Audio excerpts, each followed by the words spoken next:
Welcome, everybody. This is our ongoing series, Millennia and Microcosm. This is a chapter by chapter detailed walkthrough of a forthcoming book by philosopher Kenneth Smith that previously appeared as a series of columns called End Times in a magazine called The Comics Journal.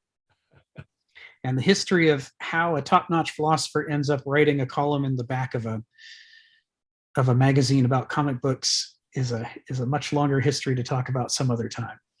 But let's just say it makes sense when you know all the moving parts. This book, Millennia and Microcosm, is an attempt by Kenneth Smith to show a Hegelian, classical Greek, Kierkegaardian, Nietzschean, Arendtian, Smithian take on three epochs of European history. And his approach for doing it is not to teach us the history, but to teach us the worldviews of each epoch and try to get us the ability to set aside our modernist worldview and put on a medievalist worldview and see how things look different. And likewise, to be able to take both of those off and put on an ancient or classical worldview and see how things look different. And then to take these three worldviews and turn them at each other and get the ability to critique them in terms of one another.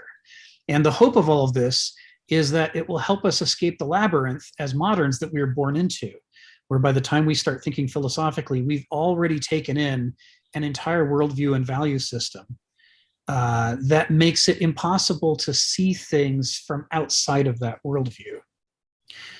We have a man with a hammer problem, says Kenneth Smith, in which as we attempt to broaden our minds, we are using the tools that modernism gave us to broaden our minds, which means we only build out the labyrinth further rather than actually getting out of the labyrinth. So we can learn, if we stay within the modernist framework, we can learn about the medievals, but we only learn about them as caricatures of themselves, described in modernist terms. Or we can learn about the ancients, we can learn about Socrates or Plato, but we fail to see them in their own right. We see them as modernist caricatures of who they were. And when we read their philosophical works, unbeknownst to us, our mind is retranslating everything we're seeing out of their worldview and into our modernist worldview, all without us being aware that it's even happening. So this book attempts to help us get out of that trap and get to the ability to be able to move between different perspectives and worldviews by using these three as examples. That's the project. We're currently in chapter 4. The first three were introductory chapters. Chapter 4 is the first real meaty chapter of this book.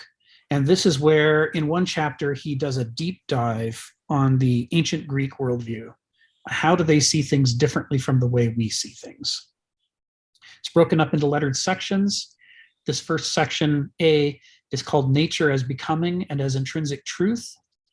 In the last few weeks, I think we had 3 previous sessions on section A. We explored what these ideas are. Why did he title it this?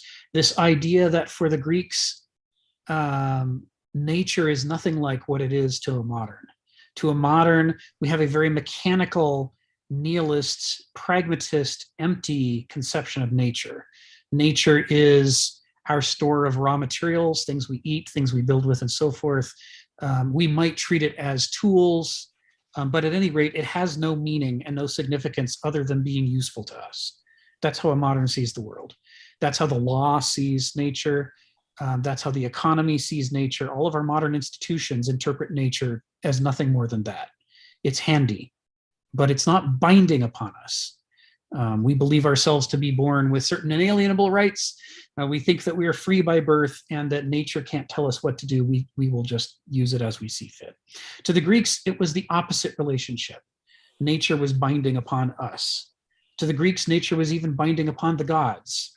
Even the gods were just expressions of nature. They were not supernatural the way the medieval god was. And for that reason, these core concepts of what is it to be human, what is nature, what is it to be divine, they're all completely different in the ancient worldview. And as a result, it changes what makes sense. It changes what is important and how we reason about the world. Even when we're reading Aristotle and he's describing how logic works, And we think, well, we studied logic. We know how logic works. And we read Aristotle and we assume he pretty much agrees with us and this is all making sense. But what we don't understand is that Aristotle, as an ancient, thought that logic was subservient to nature, whereas we don't believe that.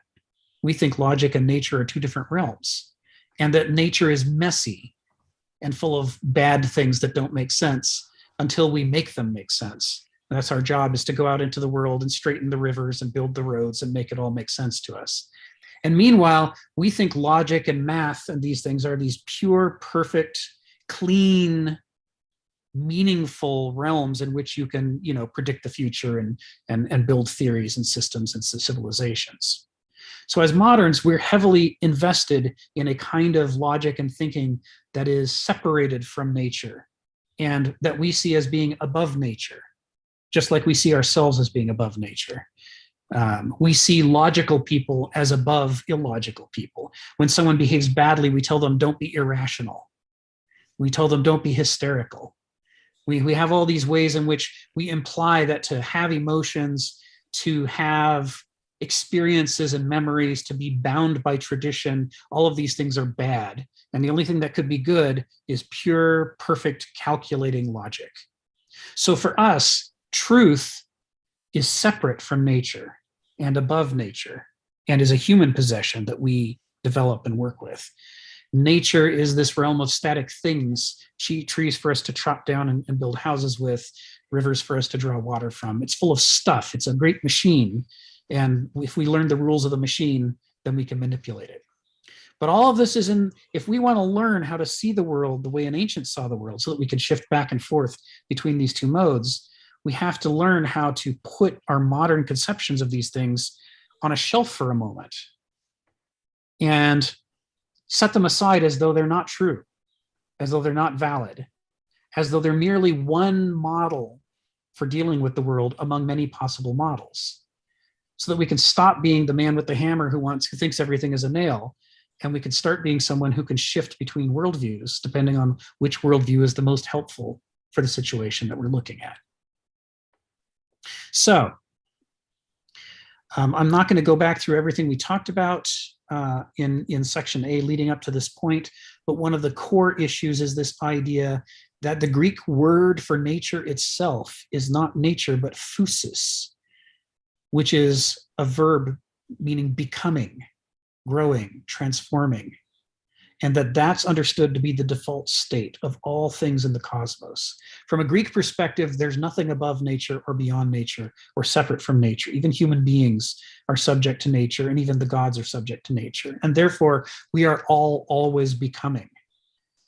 And that means the nature of existence, the nature of what it is to be a person or have an identity, is completely different in that context than it is in a modernist context. In a modernist context, everything is just things and stuff. It's a great mechanism. We're made of parts. And so your soul, if you had one, would be a part. Your mind would be a part. Your identity would be a part. And they're things. They are what they are, and they're not what they're not. They obey the law of the excluded middle. But if you're looking at it from a Greek perspective, your identity is an organism. And it grew out of previous conditions, and it's going to change into something else. That the natural state is not existence, but aliosis, becoming othering, becoming other. And that's what's meant by the Greek word for nature, physis.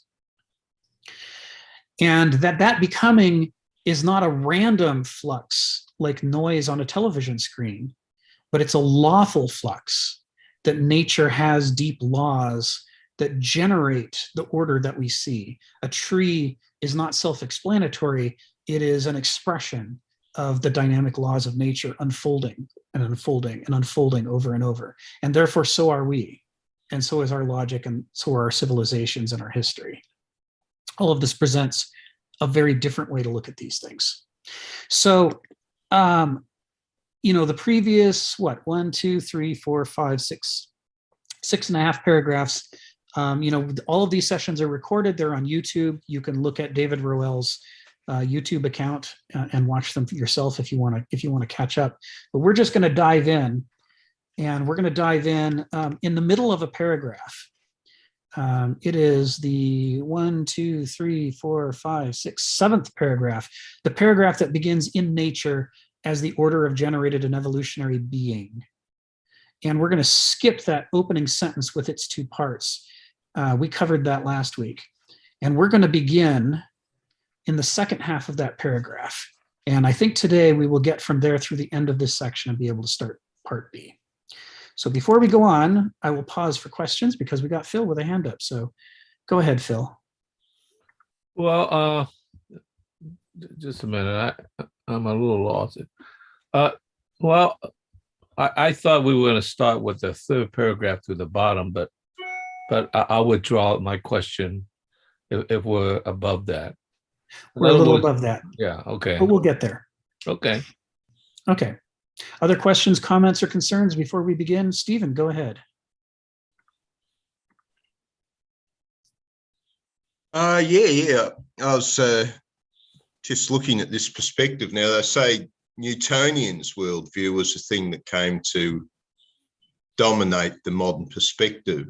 Yes. Now, I don't know if I'm going to agree with Kenneth Smith. I don't understand him enough to say whether I agree with him or not, but sure. There is this claim that this sort of mechanistic worldview grew from the time of Newton onwards. Not that Newton was necessarily absolutely a mechanist, but the people his age suddenly began to look at the world as this mechanistic world of physics. Yes. And it changed behaviour. I noticed, for example, how we see more and more the growth of the little grey man, the bureaucrat, the person who looks at the world like it's a big box. Yes. Now, Nietzsche seemed to be a person who was troubled by the ultimate outcome of this. To him, such a world was a trap, a prison. And I noticed the dilemma in Nietzsche was scientifically, rationally, he had to agree with what culminated in the 19th century world conception, the scientific one. But instinctively, he rebelled against it. He couldn't stand the idea in his instinctive feelings. For him, there had to be a way out. Yes. But the modern world, partly that modern world conception, has created a prison of the mind. Yes. Yes, because it's the thing about the worldviews that characterize these epochs in European history is that they seem to explain everything. And so they seem to rule out any need to go beyond their limits. And they do that by using circular reasoning, like a Mobius strip, that makes it seem like they don't have any limits. On a Mobius strip, you feel like you're going forever. And the only way that you realize that you're repeating yourself over and over is to get outside of it and look at it and realize that it's just a loop that's been twisted. And until you do that, you think you're making progress. And that's how it is with the mechanical worldview. It seems to explain everything. So did the medieval worldview. So did the ancient worldview. That was their job as worldviews for a human being, for our need for culture. What worldviews do for us functionally as a cognitive organ is that they make the world and ourselves and our place, and it makes sense.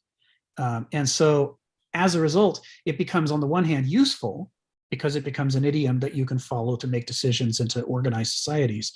But on the other hand, it's dangerous because it becomes a trap you can't get out of. And Nietzsche critiqued that. Kant was afraid of the mechanistic worldview, even as he accidentally reinforced it. Many people have noticed part of, on the one hand, if you read some of the writings of the founding fathers of the United States, you can see that privately they believed in a clockwork God, a clockwork maker God, who had constructed a clockwork universe that followed laws very consistently. And therefore, God didn't need to intervene in each and everything that happened everywhere in the universe to make it happen.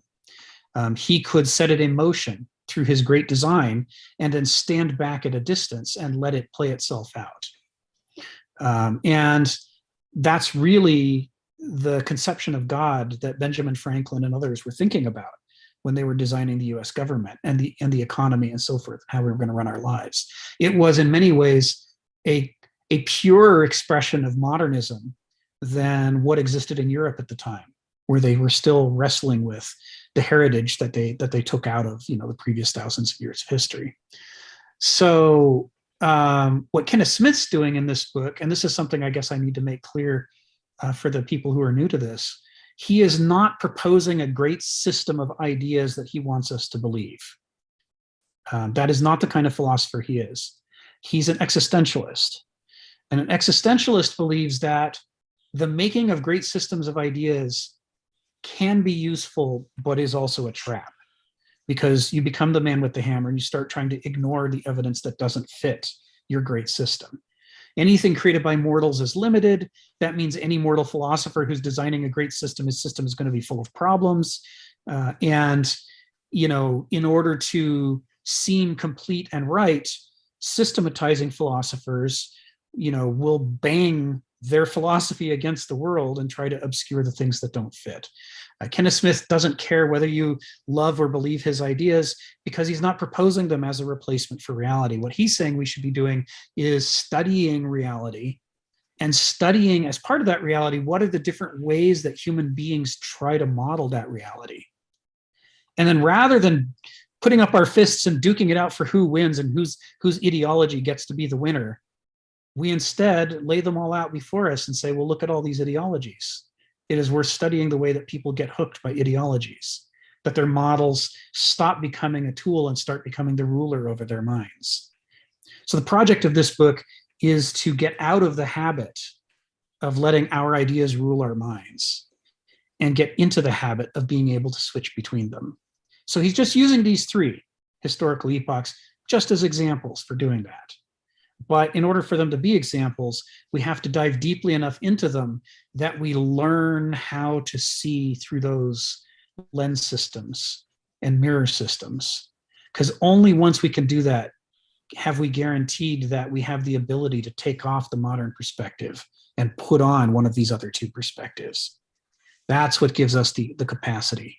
When we can think like a Greek and talk like a Greek and see like a Greek, or at least as close as we can approximate, it gives us the ability to at least temporarily stop thinking like a modern. And we can go back to thinking like a modern. We learn to put it on and take it off. That's what we're after here. Phil, you got your hand up. Go ahead.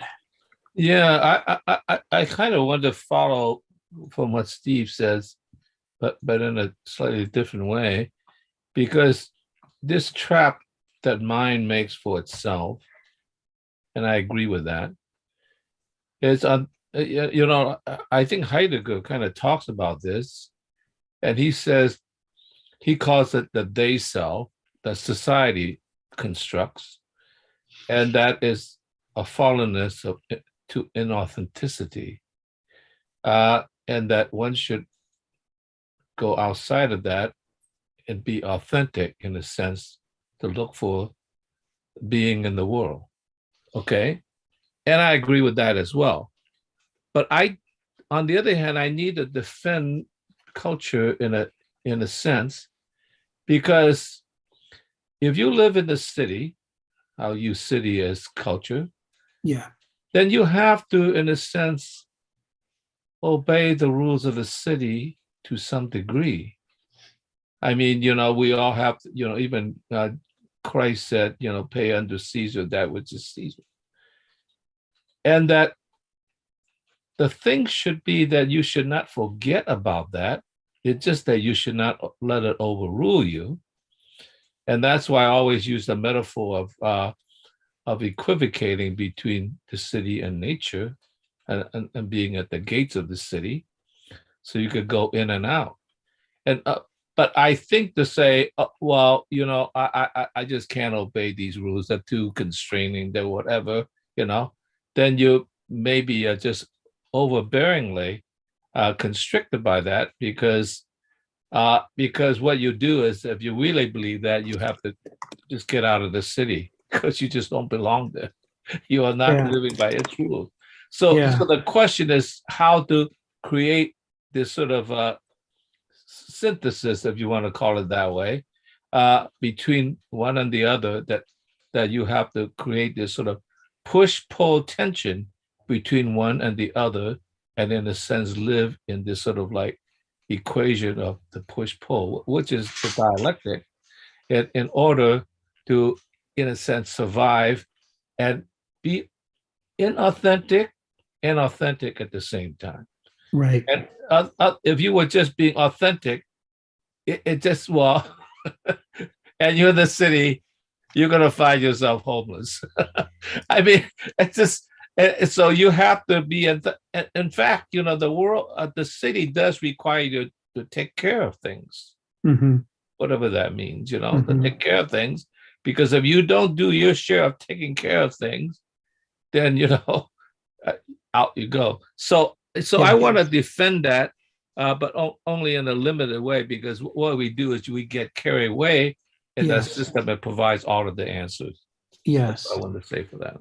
Yeah, of course, I'm with you on that. Philosophy is not about making life easier for ourselves in any way. The easiest thing in the world is to just believe what you've been taught to believe and go along with what everybody else is doing.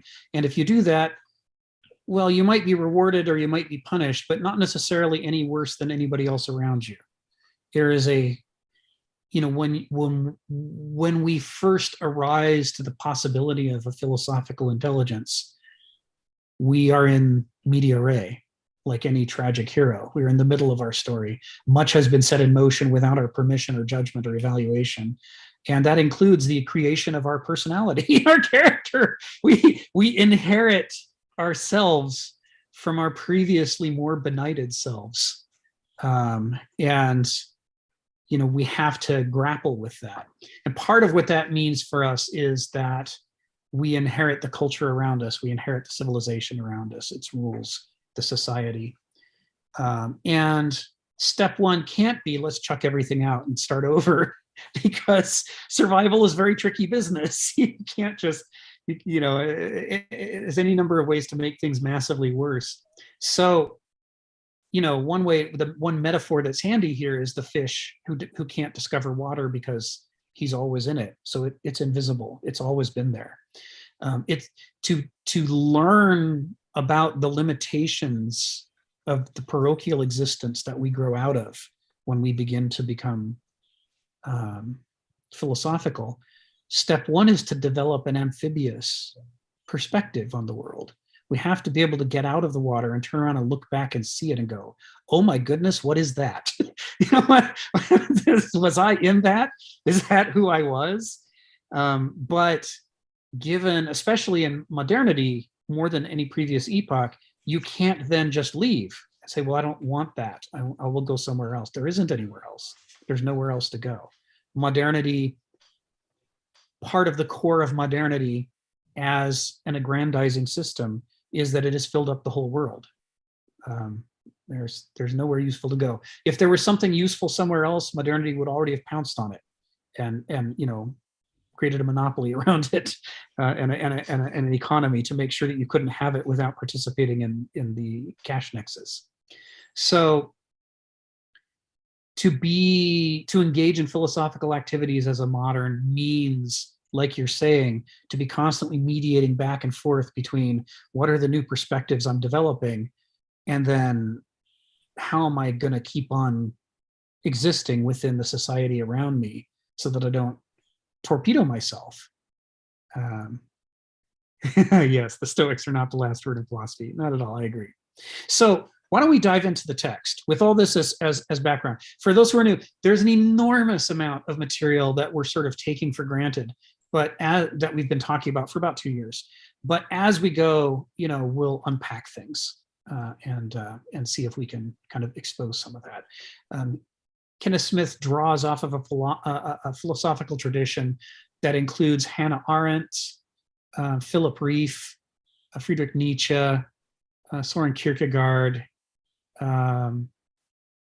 Marx to some extent, Hegel, the Greeks, especially Heraclitus and Aristotle and others, but really the whole spectrum of philosophical writers are the material he draws off of. And so we're constantly going to be using language and metaphors drawn out of these other philosophers' works. And the most important thing to know about his writing as we dive into it is that he is his use of vocabulary might look like he's just trying to make us feel stupid by the big vocabulary he's using, but he's not. He's very deliberately trying to use terms that evoke other philosophers' whole bodies of work in order to concentrate a lot of discussion into a small space. He'll allude to Heraclitus, and he knows that if you haven't read Heraclitus, you won't get it the first time. But if you reread it and then go study Heraclitus and come back and reread it, you'll start to see more of what he means by the sentence that he wrote. So part of what we're doing in this series is I'm taking our crew through these sentences and trying to unpack them as best I can as we go, because I've been doing this for a while. So this sentence in the 7th paragraph: nothing in nature is immune to the insidious metabolism of life, being bound up intimately with life. Not an economy or city, and not even the exceptional individual's need to rise above raw needs and the conformist herd for the sake of self-rule and aristocratic freedom. So the point of this sentence is about that we are not isolated monads the way Descartes might have liked, but that we are intimately woven into the fabric of life and nature. That modernity likes to propose a machine world of units in which we can be individuals as isolated units who decide whether or when to engage with the world. But the existentialist tradition says it's way too late for that to be possible, because you have already been formed by your parents and your peers and your culture and everything around you. Their fingers are all in your head. Even if they're not acting in it now, they have set things in motion in you. And furthermore, your past actions have also set things in motion inside of you. You are already part of a much larger whole. You're in a massive web of causality and entanglements, right down to your identity and how you think about the world. Even in the act of saying, no, I'm not, I'm an individual, you're repeating ideas you've heard elsewhere, read elsewhere, that other people developed. You're in this huge, and I can't use the word matrix like a movie here. I mean, you're enmeshed in the great web of life. And the concept of being able to get outside of that into a pure, theoretically perfect laboratory where you could make logical statements about what you will or won't accept or what you've decided to conclude, it's way too late for that. It can't happen. This is one of the things that separates the existentialist philosophers from what Kenneth Smith calls the rest of them, the escapist philosophers. He says all philosophy is either existentialist or escapist. And if it's existentialist, then it has to deal with how things actually are, where we actually find ourselves, and not constantly be trying to project make-believe perfect worlds in which our theories would work, if only if it wasn't for all that messy reality getting in the way. So he says, we are caught up in this great metabolism of life. That's why we're born, we flourish, we decay and we die, because all living things, natura, from Latin, having been born, all things are born. And phusis, becoming, that we are in the middle of a big story whose end we can't see, except in general terms. So he says not an economy, because he's saying any theory about economics that tries to do it strictly based on logic and mathematics is bullshit. This is what he's saying. He's saying economics is deeply intertwined with everything that's going on in the world, including human needs, human desires, human memories, human value systems. It's never going to reduce down to numbers on a spreadsheet. Even if we all pretend that it does, it still doesn't. He says not a city. When he's talking about a city, he's alluding in the Greek perspective to the polis, which was the city-state.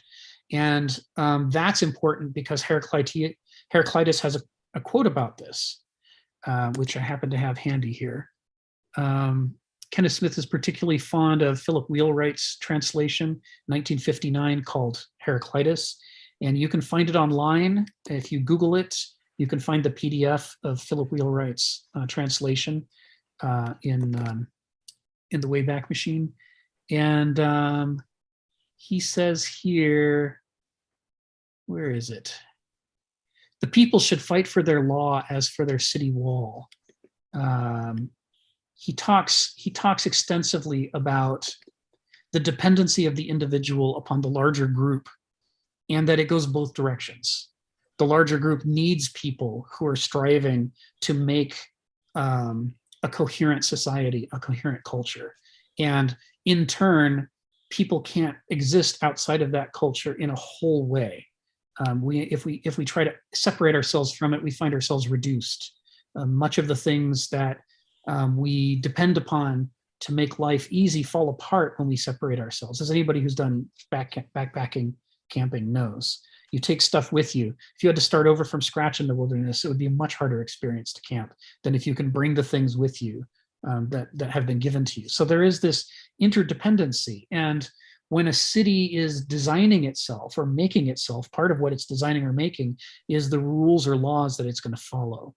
What the Greeks called the nomos, which is the realm of human law, and which Heraclitus is constantly comparing to the logos, which is the laws of nature, by which he doesn't mean what we say the laws of nature are, but what they actually are underneath, the hidden harmony that drives things, regardless of whether we see it or not. And Heraclitus constantly is talking about these two in relationship to each other because he is asserting the classical worldview that there is a hierarchy of sources of meaning and authority. Nature is above the gods are above man. Man is subject to both gods and nature. And therefore, when human beings make laws, when we develop our nomos, we dare not pit them against natural law, the logos. Because as Kafka says, in the contest between yourself and the world, back the world. The world has authority. Nature has been here long before we were. It'll be here long after we are. It creates itself. It is pregnant with meaning. It is overflowing like a fountain of meaning and significance, most of which is hidden from us, and that we're sort of following along afterwards, trying to figure it out and trying to align ourselves with it. So when he says nothing in nature is immune to this metabolism of life, not a city, part of what he's alluding to is the legal systems that we create, the economic systems and the legal systems that we create need to harmonize with the deeper economies of nature and the principles and laws of nature, or else we're going to find ourselves running into icebergs like the Titanic. So he sets up three things: the economy, the city, by which he means the polis and its laws, and he sets up even an exceptional person like a would-be philosopher or a would-be aristos or aristocrat, somebody who wants to have self-rule, who wants to govern themselves, who wants to be more than a creature of habit, who wants to be more than just subject to tradition.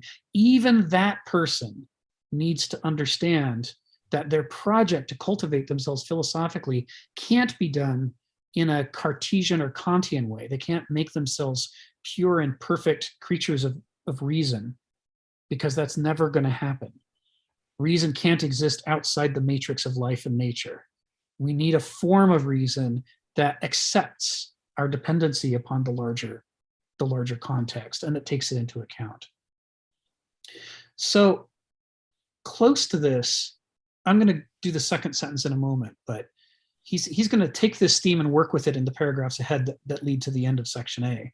And close to this, there are a couple of other philosophers I'd like to bring into bear here. One is Hannah Arendt. Kenneth Smith is very fond of Hannah Arendt's work, and he thinks she doesn't go far enough, but at the distance that she goes very well, very clearly, very crisply, in a way that helps us to understand, for example, these distinctions between the modern world, the medieval world, and the ancient world.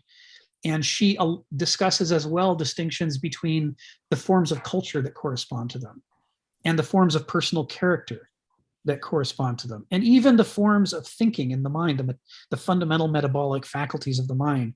She lays those out as well. This kind of threefold pattern is one of the things that you see a lot in the Hegelian line of existentialist philosophers. And Hannah Arendt investigates it and uses it thoroughly in books like The Human Condition, and Between Past and Future.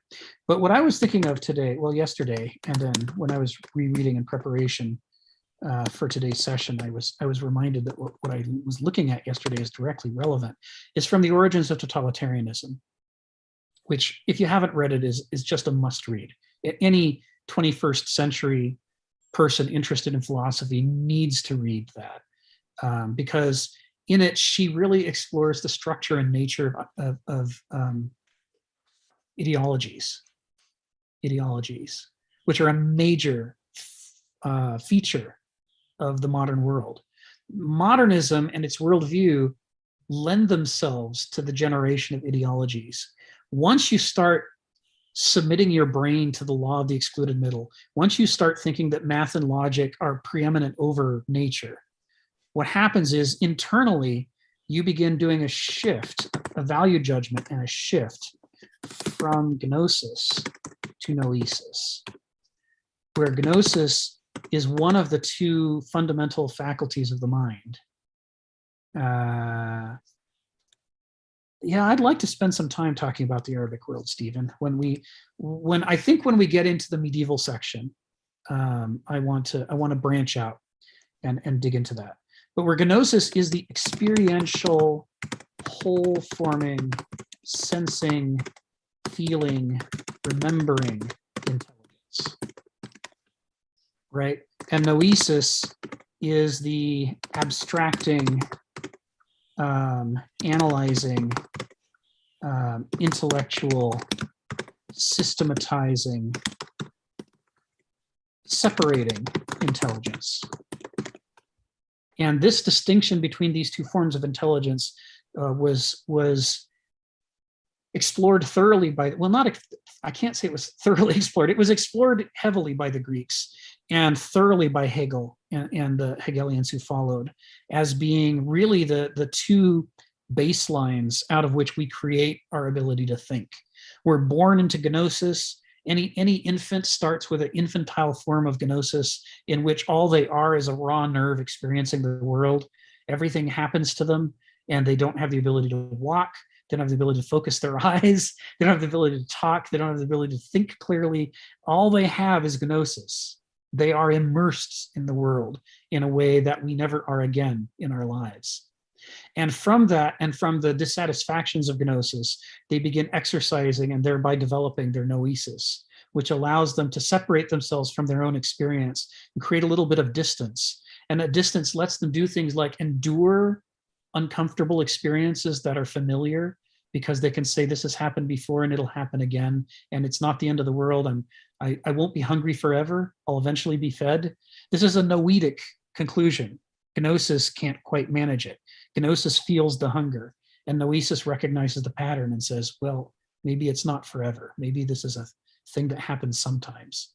And as we develop our noesis, we begin to move our sense of self out of the raw flux of the experience of life and into this schematizing, modeling, abstractivizing side of ourselves. And, modern society has gone about as far in the direction of noesis as you can go. We scapegoat gnosis. Anything that goes wrong in the world, we say people are being irrational. They're being savage. They're getting their feelings out of control. We use all of this language that makes clear that we basically scapegoat the experiential side of life. We tell people they're being childish or infantile. And we deify the noetic side of life, say, yes, you must be rational, you must be reasonable, you must be thoughtful, you must, there is a strong value judgment that one side of our brain is bad and the other side of our brain is good. And if only we could all become Vulcans, we could make a perfect world. And noesis is that clockwork. Modernity is that clockwork experiment to try to remove the human elements from the economy, from politics, from history, from our self-conception, and create a perfect machine world where if everyone would just do precisely what's been scripted for them, everything would work out well and we'd have a good world. And Hannah Arendt critiques this. And she says, once you have accepted this framework, what happens is you have withdrawn from the direct sensation of what's happening and attached yourself to your abstractions that represent what's happening. And as Hegel noted, to engage in this noesis is to lose track of what's actually happening and to sort of live in this crystalline, perfect world in which the land of theory in which our theories are all true, right? We start to lose track of, we say, well, this is my plan for my life. I'm going to get this degree at this university. I'll do my doctorate at that university. And I hope to have a job at such and such a place by this point, and I want to be a millionaire by age 35. And we sort of lay out these schemas for ourselves and then try to make ourselves do it when we're at a certain age in our lives. And all of that is noetic. It's all planning and abstractivizing. And what an enormous number of people find is partway through their plan, they get depressed or they get frustrated. They can't follow their plan because what they lost track of in all their noesis is they didn't actually want that. And the only way they could have known that if they wanted it or not would be to engage in the gnosis and to pay attention to what they're feeling moment by moment. And to notice that when they did the thing that they thought would make them happy, what they actually felt or would have felt if they weren't separated from their feelings was not happiness. This diremption in which we aren't in touch with ourselves, but are imagining our identity as this empty, intellectualized model of ourselves and trying to legislate that reasonable, like the reasonable person theory in a court of law, right? Or enlightened self-interest under capitalism in the marketplace. We use these models of people instead of real people as substitutes and try to design a world in which those imaginary people would be happy. And then we infer from that ergo we will be happy. But of course, there's a mismatch between the model and reality, which is how you end up with the miseries of modernity. So Hannah Arendt is saying that there is this problem in modernity in which it acts like a fountain of ideologies, because we have learned to value intellectual reasoning, things that are cleanly logical and make sense, and to not value the messiness of life. And so there is a craving for finding a theory of everything that will explain it all and make it all make sense. And if we could just attach ourselves to that theory and look at the world the right way, then all of the messiness would drop away and we would be able to achieve the utopian promise of modernity. We'd be able to finally make that perfect machine world that we're all longing for. And in this final chapter in The Origins of Totalitarianism, she talks about the way that logic and our attachment to logic not as a servant of life, but as a master, a ruler over life to whom we must submit, is one of the two principal ingredients of any ideology in any totalitarian system. She says, moderns are really uncomfortable with what Hitler and the Nazis reveal about modernity, because Germany was the most scientifically, technologically advanced and philosophically advanced nation in the world. And they were the ones to engage in fascism. And how can that be? Well, our answer, the way that we teach it to kids and in popular culture is, oh, they weren't logical or scientific at all. They were just emotional. They were bigots. They were just bigoted, angry, emotional people. You see, we're scapegoating Gnosis again, right? They were too emotional. And because of their emotionality, they did bad things out of anger or rage. And in all of this is a distortion. If you read Hannah Arendt's Eichmann in Jerusalem, if you read her Origins of Totalitarianism, she makes perfectly clear that, on the contrary, they were the most scientifically and technologically advanced. They were logical. There was a logic to what they were doing, and the logic is the problem, right? If you lay out people according to a logical syllogism, and you replace actual groups of human beings with categories that represent them, and you say this is the German, and you say this is the Jew, and this is the other impure ingredients that have been added to the German and are, because they're destroying its purity, they're weakening it, vitiating it, much like putting mud into water. See, there's a logic to this. It may be ugly and horrible, but there's a logic to this, and the logic is in fact the problem. And so once you've done that, you can logically conclude that, well, we have to round up all the Jews and put them somewhere.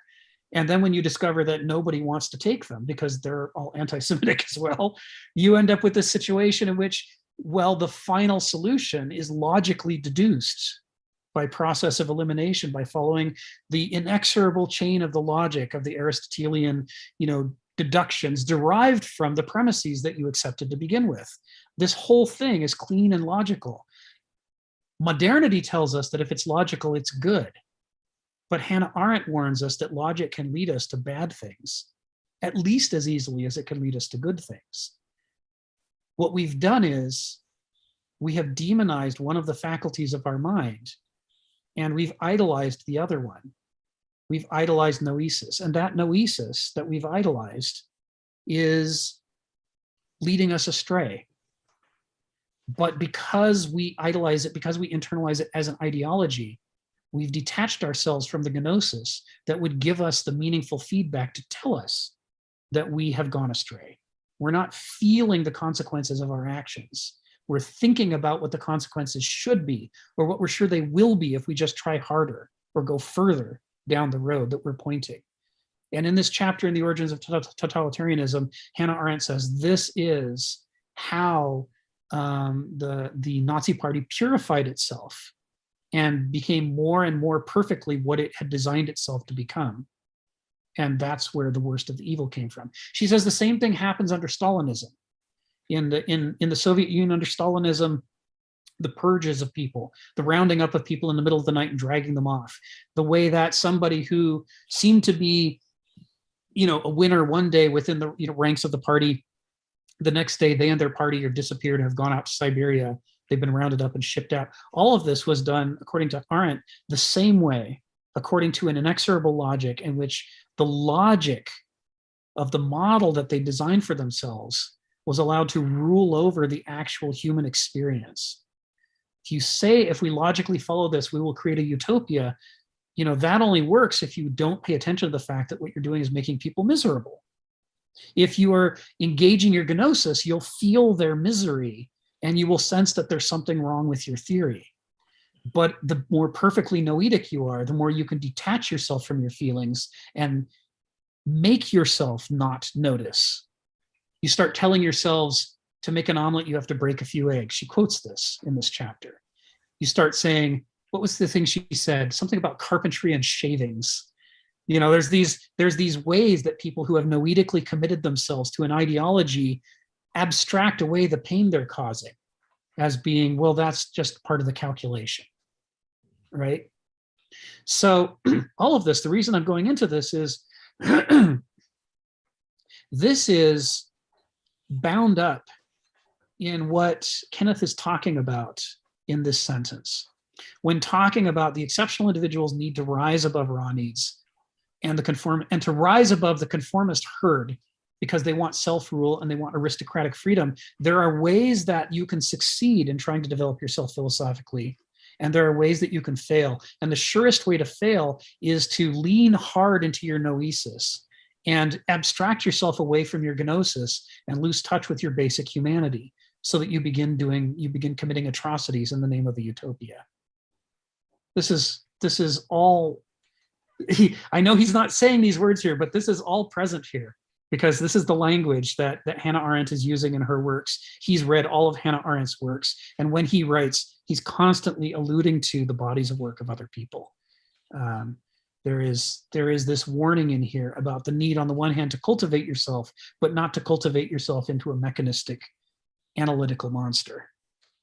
The true Aristos, as we're going to see in the stuff to come, according to the Greek perspective, and according to Kenneth Smith, has to wield both gnosis and noesis in a shifting balance with each other. Like when you string a bow, the wood fights against the string and they pull on each other to create a dynamic system. That's the kind of dynamic system that Hegel advocates with his theories of Vernunft. He says, you can't do a prescriptive designed utopia, says Kenneth Smith, because that's too noetic. You have to be constantly sensing and responding and sensing and responding. And as part of that sensing and responding, among the things that you have to be willing to change is your theory. and your opinions and your ideas. And if you can do that, then you can do Vernunft. You can get into the philosophical mode. But if you can't do that, if you insist on keeping your noesis pure from contamination, from the evidence that Gnosis would be giving you about how you're wrong about the world, then you end up becoming an ideologue and a tyrant. Phil, go ahead. You got your hand up. Yeah. I mean, the metaphor I use is that in order to fly, you have to have two wings. Otherwise, you at best fly crooked. And it's the balance between the two that equates to something that's healthy. You know, I'm in another meeting group that's going to be coming up later this afternoon on philosophy and religion. Yes. A critique of philosophy and religion. And there was a question that's raised. We haven't got to it, but I put some thought into it. That, and this actually lays some blame on philosophy, which you talk about as one that transcends it. Yes. And it asks, why is it most philosophers are humorless? Yes. Right? Yes. That's very, very serious. They want to plug all the holes. This is my thought, okay? They want to plug the holes, work out all the details because they want to get to the infinite answer. And I say, you know, I think that they do not have enough humility to understanding that we are finite, and Right. that and the finite could never understand the infinite. Right. And so therefore we are always incomplete. And I sort of thought, oh, you know, that's what Zen understands. Right? Zen understands that, you know, at the end of it, you have to laugh at yourself like, oh, I was all wrong after all. That's you right. know what I mean? And I characterize that as the laughing Buddha, right? Buddha at the very end said, please don't turn me into a god. Right. Right? What did he want more than anything? To not be turned into a god. What I happened know. to him? Well, and so, like, because I'm a human being, Right. as imperfect as you are, I'm doing the best I can. And that Right. is the nature of samsara. Okay, Right. so, and I think, so you can't just sort of put the philosopher on top. In fact, they are causing a lot of the problem that we're in, because it has shifted so much to that one side of thinking, and that's what philosophy is. And we have, in fact, pretty much forgotten Heraclitus and all that stuff that came with that end. So I kind of think that is a very interesting question, because that actually is impious. Right. I mean, beyond being, you know, hubris, you know, like Oedipus, you know, like he was blind because he could see that he can't see.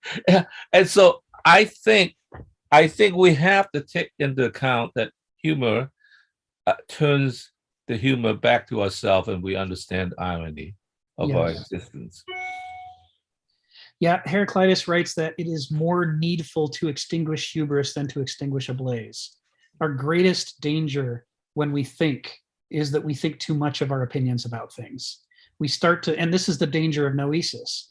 When somebody, instead of wielding noesis, becomes the servant of their own noesis, when their noesis becomes master over them, what happens is, effectively, unthought by them, but essential to every thought that they're having, is the idea that they are creating reality through their theories.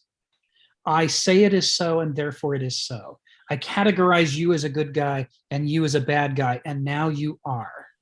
And so I can now plug you into my legal system, which is a mechanistic set of rules about what happens to good guys and what happens to bad guys.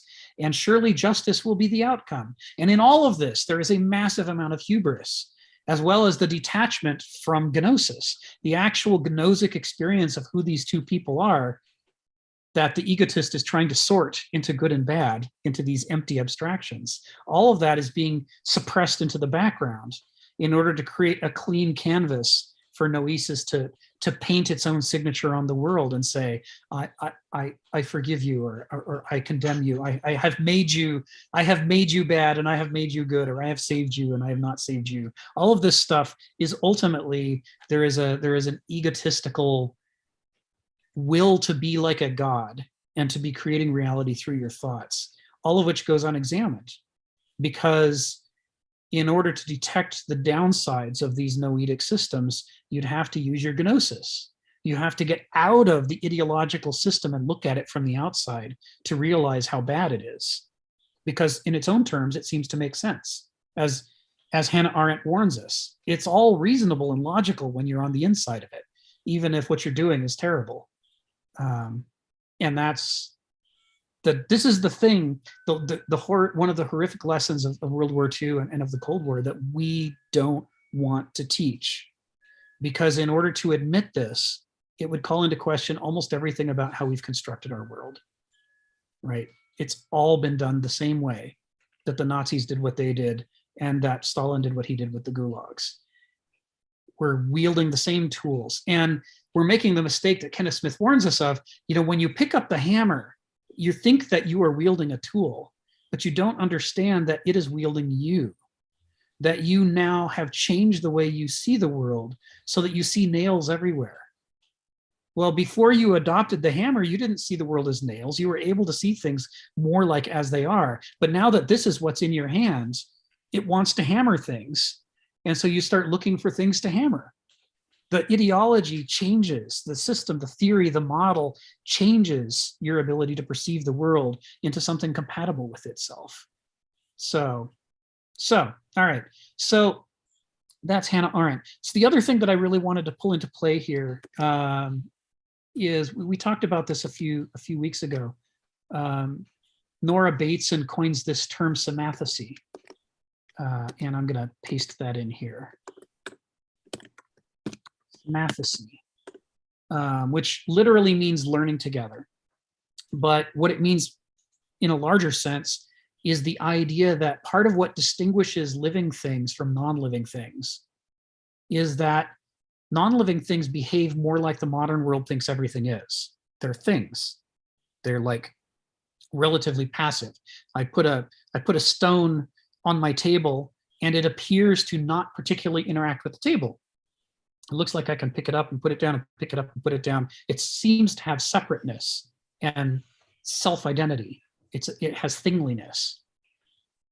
But, oh yes, Mal's Great Leap Forward. Yeah, I mean, there's a lot of examples from the 20th century you can draw on. Thanks for bringing that up, Stephen. That's a good point. But when you put a slime mold on the table, it doesn't sit there. It begins to spread out and move. It begins to explore its environment. And before it makes a single move, what it does is it tastes its environment. What is the part of the table it's sitting on? What is in immediate contact with it? And if you left, I don't know, some jam, I'm going to make this up because this isn't actually what a slime mold eats. I'll clarify that. I'm well aware of what a slime mold eats. Okay. Let's say that there's a part of the table that you wiped down with bleach and part of the table that you didn't after your meal. And the part of the table you didn't has bacteria on it now. The slime mold can sense the bacteria. The cells, the amoebas that make up the slime mold, they feel the environment around them. They are engaged in gnosis. And in that gnosis, they are feeling out what's around them using the senses on the membrane of the cell, the various proteins, to get a sense of what's around them. And when they feel food, i.e. the bacteria that they consume, on one side of the slime mold, that side of the slime mold starts producing CAMP, the chemical, the hormone. And the other sides, which aren't in contact with the bacteria, don't produce it. And what the slime molds do is they migrate in the direction of the CAMP. And so the whole slime mold moves towards the greater concentration of bacteria. And as a result, all the amoebas, the social amoebas that make up the slime mold, are able to feed. They get into the area where their food is and they eat. This is how the slime mold is moving and changing and reorienting itself. It is a relentless feedback loop of sense the world, make an adjustment, sense the world, make an adjustment, sense the world, make an adjustment. In Nora Bateson's terms, it's learning, right? You sense, you generate a new representation of the information, and then you adjust your behavior in response to that new representation of the information, and then you sense again. This is very close to the heart of Gnosis, right? We smell something sweet, and we look around, and we see that someone has put an ice cream cone down on the counter for us in a little holder. And we walk towards it and we pick it up and we taste it. There's this feedback loop involved in drawing us towards that vanilla smell or whatever it is that we wanted. And that whole thing is a gnosic feedback loop. Now that's Gnosis at a very low level, close to the infantile level of Gnosis. But Gnosis can develop into an incredibly sophisticated system of thought. We've talked in these seminars before about the difference between a med student and a highly experienced doctor with multiple decades is that the med student is trying to think their way through to solutions, which makes them slow and clumsy and awkward and prone to error. They're using Noesis to try to practice medicine because they just came out of med school and they don't have much experience. They haven't developed the gnosis about medicine. But after decades of in the field treating patient after patient after patient, there's all kinds of patterns that they've been exposed to and immersed in, and including successes and failures. And their gnosis has learned those patterns so that when you walk in and see this incredibly experienced doctor, they don't run through a whole set of recipes the same way that a med student does. Or if they do, they're not really paying attention to most of it until they feel the critical pieces of information in what you're presenting. And they put all their attention on those things at once because they know that those matter more than all the other things you said. They recognize the pattern, the gnosis, the experience, the memory, the feeling of having gone through it draws them into the successful patterns of the past without them having to calculate all of the possibilities and sit down with a spreadsheet and calculate what are the odds you have this disease or that disease or this other disease. They don't have to think it through. They go directly to it. The gnosis recognizes the pattern. And that practice of medicine driven by experience is exactly what the slime mold is doing. They are in a learning relationship in which they are learning what to pay attention to, but they don't stop paying attention just because they've got a nice theory. This is the danger of the noetic personality versus the gnosic personality. The noetic personality says, I feel unhappy, but I think I should just ignore that and just push through. I'm going to not pay attention to that feeling. I smell vanilla or smoke, but I'm busy with what I'm doing, so I'm not going to investigate where the smoke's coming from. And the house burns down because I was too busy delivering a lecture.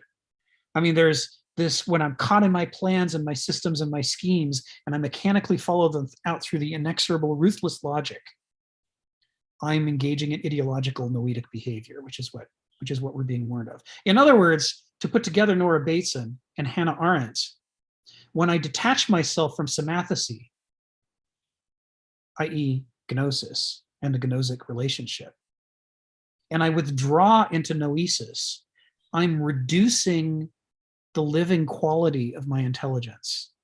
I'm replacing the organic living quality of my intelligence with a mechanical, by the numbers quality that noesis is good at. Noesis likes discrete facts, true or false, either or. And this kind of construction is what makes it possible for me to do terrible things that I might never have done if I'd really been paying attention to the consequences of my actions. Which is why I detached myself from feeling the environment around me so that I wouldn't feel the consequences of my actions, so that it would enable me to behave ideologically. So all this stuff, this whole complex of different modes of thought, the faculties of the mind and how they work with or against each other, all of this is bound up in the second half of this sentence. We'll be able to move on now. When he talks about aristocratic freedom, when he talks about rising above raw needs in the conformist herd, what he's talking about here is not what a Banalsos thinks that they're doing when they intellectualize, right? A Banalsos and a noetic personality, which is what a Banalsos is. A noetic personality believes that they're better than the gnosic personality, what the Greeks called the doulos, the slave.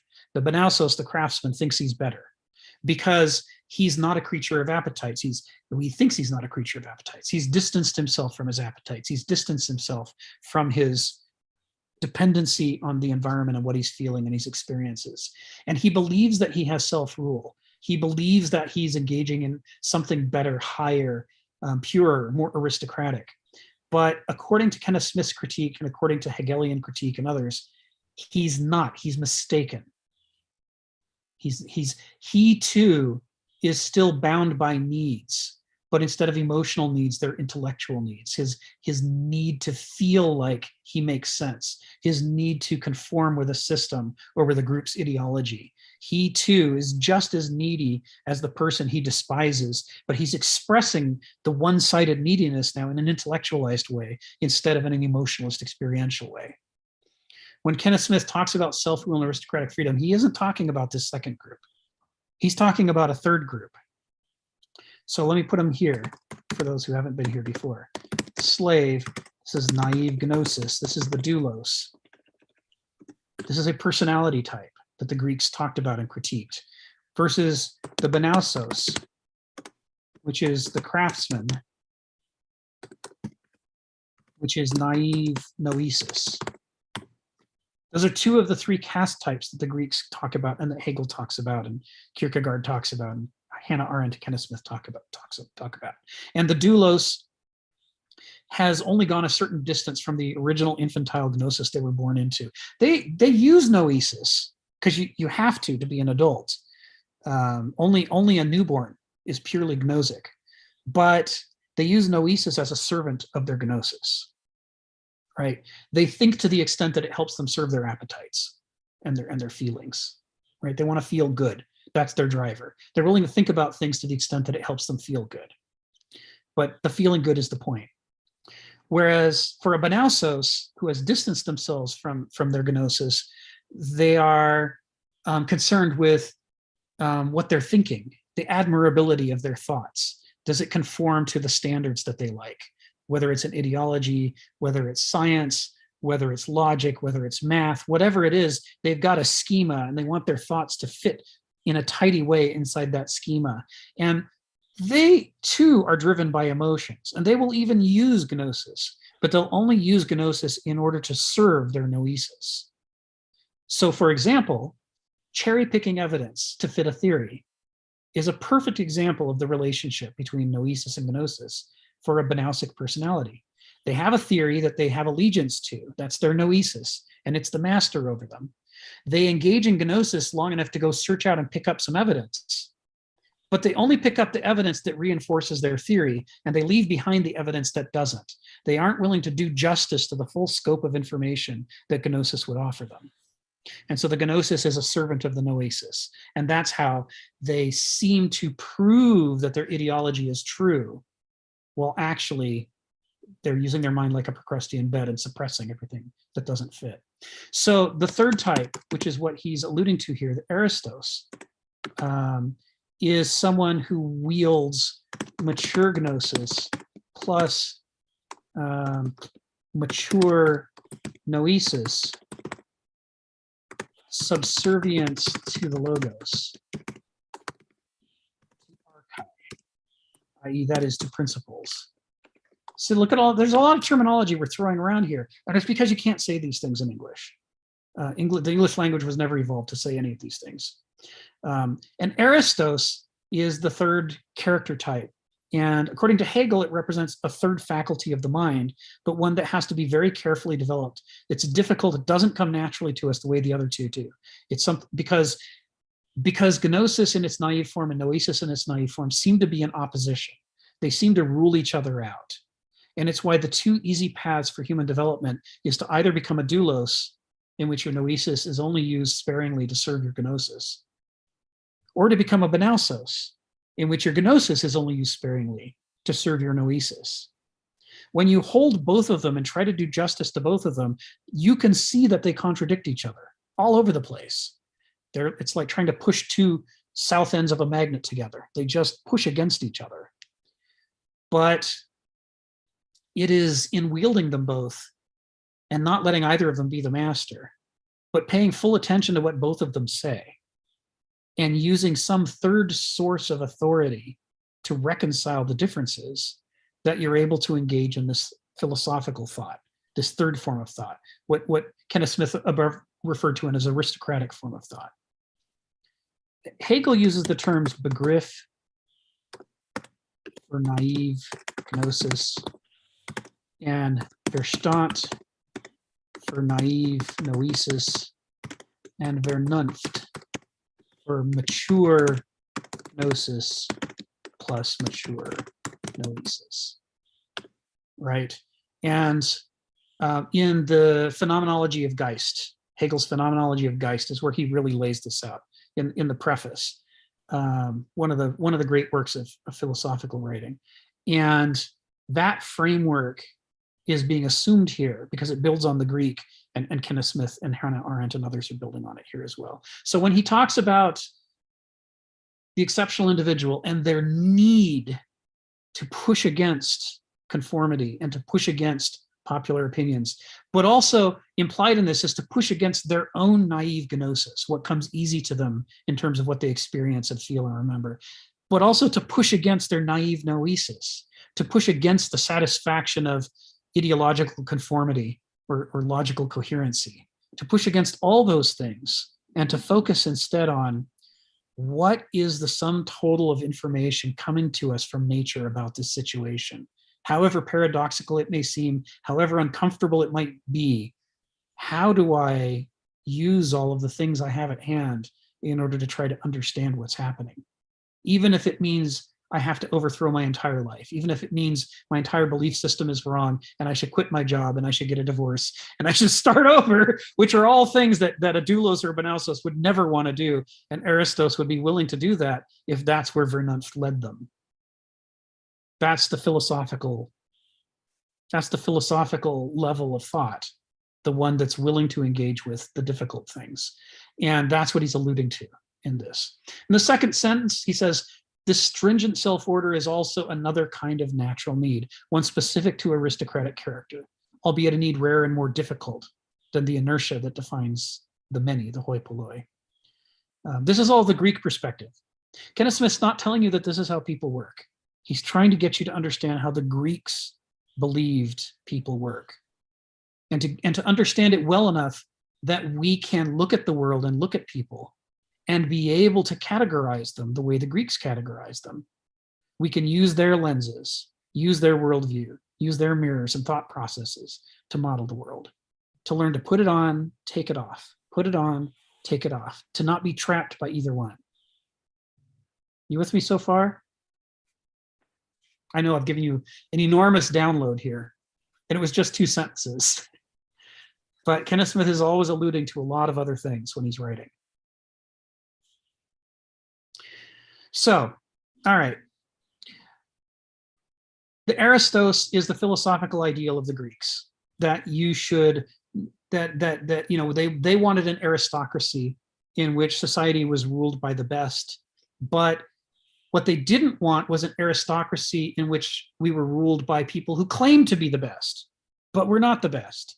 They said that's the worst.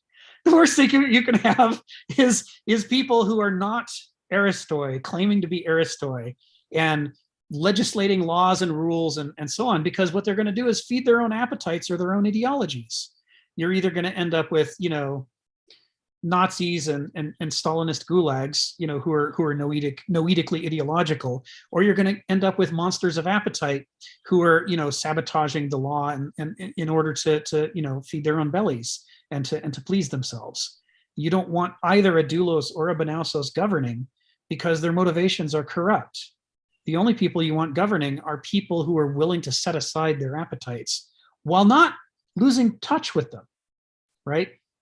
You can't successfully distance yourself from your appetites if you don't know what they are, if you aren't paying attention. You have to be gnosically in tune with your desires in order to not let them rule you. The banausos mistake in engaging in noesis, his mistake is he believes that because he has suppressed his feelings that he's not ruled by them. And anybody who's read Freud knows that's bullshit. The unexamined life is not worth living, says Socrates. The unheeded thing escapes, says Cleon in Oedipus Tyrannus. And as Freud tells us, the unconscious parts of ourselves that we don't know about control our conscious thinking and tell us what seems like a reasonable conclusion. And so it is that a Banausos who is following ideological systems invariably ends up doing things to satisfy themselves, even while denying that that's what they're doing. They've distanced themselves from their feelings. They come to think they don't have any feelings, or that if they do, those feelings don't rule them. But because they don't see them, they can't actually measure the difference to see whether or not they're being slaves of their passions, just dressed up in a bunch of ideological rationalizations. The only way that you can rise to philosophical level is to be able to clearly see your feelings and experiences and wants, and to clearly see your ideological cravings, your desire for order, and to be able to distance yourself from both of them and be able to make a decision a different way while seeing them clearly. So he's saying that people who engage in the heuristic life, who try to do that, cultivate in themselves a desire not to be a prisoner of either their naive Noesis or their naive Noesis. They don't want to be a creature of appetites and habits. They don't want to be a creature of ideologies. They get, their skin crawls when they sense themselves doing those things. They try to stay away from that. They have a burning desire. Once they get proficient at this, they get a burning desire to not do that. And what he's saying here is that even people who have the burning desire not to fall prey to ideologies or appetites are still being driven by a need. And all needs, all character-based needs, are lawful parts of nature. And we have to respect the authority that they have over us, their ability to contaminate our thinking, their ability to drag us off the true. All of that is buried inside of this sentence. Sometimes Kenneth unpacks and explicates for us and makes it easier to read, and sometimes he's in a hurry. And in this case, the second half of this first sentence and the entire second sentence are side points he's making to reinforce his core point. They're not even the main point of the end of this essay.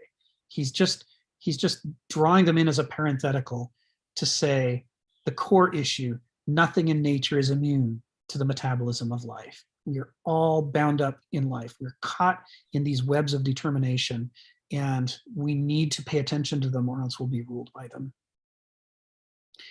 And as Stephen says, of course, yes, technocrats think they're the elite that rule the world. This is how the modern world is built. Is noetic personalities are able to thrive in the law.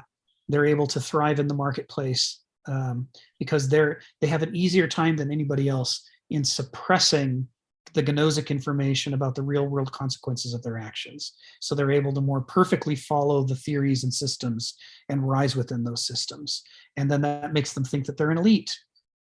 They think that their adaptation to the system proves their superiority. But of course, adaptation to what is the question they're not asking themselves. If you adapt to something bad, it doesn't make you better than people who don't adapt to something bad. It makes you worse because now you've embraced Nazism or Stalinism or Maoism or whatever the thing is that's hurting people. All right, Phil, you got your hand up. Go ahead. Yeah, so this would be the question to the Greeks. I mean, in order to be the ruler, you are the best, rather than you claim that you're the best.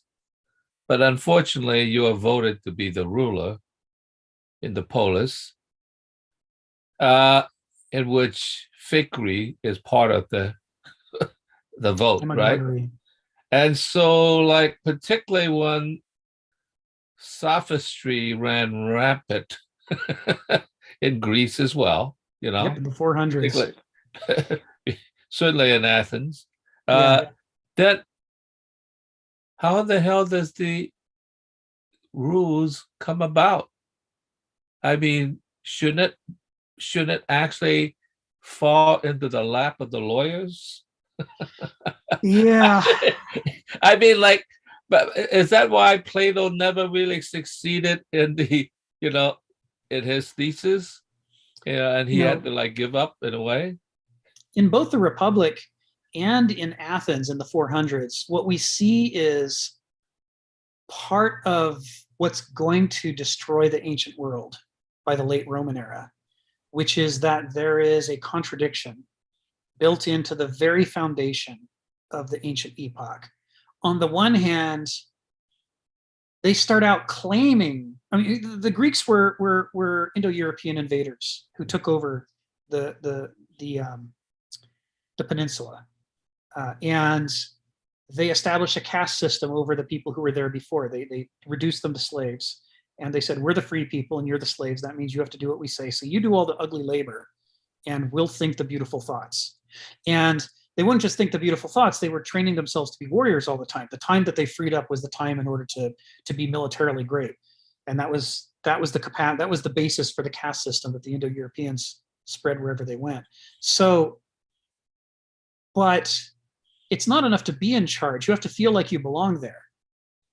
And so part of the ancient epoch, what makes it go is this development of a theory that says that the reason that we're in charge is because we are obeying nature better than you are. That nature endows different people with different characters. Each person's character is their inner nature. And some people have the inner nature to be a slave, and that's all of you who we've conquered. And some people have the inner nature to be rulers, and that's us who are telling you what to do. And gradually, they sort of allowed us how there might be a intermediate category of Banausoi, but they never fully brought them into focus. That was something that happened in later epochs. So it starts out with some just basically self-aggrandizement discussion, right? This is how it begins. They say, the reason we rule you is because we naturally are rulers, and the reason that you're ruled is that you are naturally fit to be slaves. There is this self-serving cynicism. The problem is, it was an attractive idea. Not only did they use it, did they sell it to others, they sold it to themselves. And as the generations went on, they really wanted that to be the case. By the time you're reading Aristotle and Plato, you're seeing them saying things like, someone shouldn't be allowed to rule unless they actually do have an aristocratic character. And if they don't, they should be reduced to a slave. And if somebody's a slave, but they actually have an aristocratic character, then they should be freed and they should be made to rule over the rest of us. They start having this theory that's saying, you know, the actual power relation should be brought in sync with this idea that those who are naturally more fit to rule should rule, and those who are naturally less fit to rule should not rule. And the problem is that put them into conflict with their actual power structures, because the actual power structures didn't work that way. You know what I mean? There is this contradiction at the heart of the ancient ethos, in which they have this beautiful theory that they developed out of the status quo, and then they wanted to change the status quo to fit the theory. And for a while they worked at it, but ultimately it didn't work. It collapsed. And it led to the deepest corruption in ancient Rome that led to the rise of the medieval epoch, when people just couldn't stand it anymore. And they had to push away the ancient epoch, because by that point they entirely associate it with lies and corruption, and none of you claim that by nature you're designed to rule, but actually you're the worst, and we've turned into a kakistocracy somehow, and therefore we reject all of this. It all has to go. We're going to put God in charge, right? The launch into the medieval epoch, which we'll talk about in a few months. So, all right. So all of this was set up for the remaining, hour and a half of our session. We'll talk a lot about Aristoi. He's going to get more into Aristoi in the paragraphs ahead. Donald writes, since becoming an Aristos depends on a natural need, right? The need to separate yourself from the herd, the need to separate yourself from ideology, the need to try to be the master of your mental faculties instead of the slave of them. And this need is provided by nature, right? It is your inner nature that makes some people want to do this. There may be times when there are no Aristoi because nature has not provided the raw material, says Donald. Nature seems to always be able to produce the material for ample douloi and banausoi.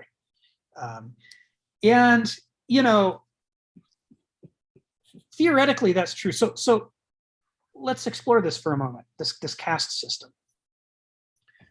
One thing Kenneth Smith argues is that although we say all men are created equal, in fact, anybody can look around and see that that's patently not true.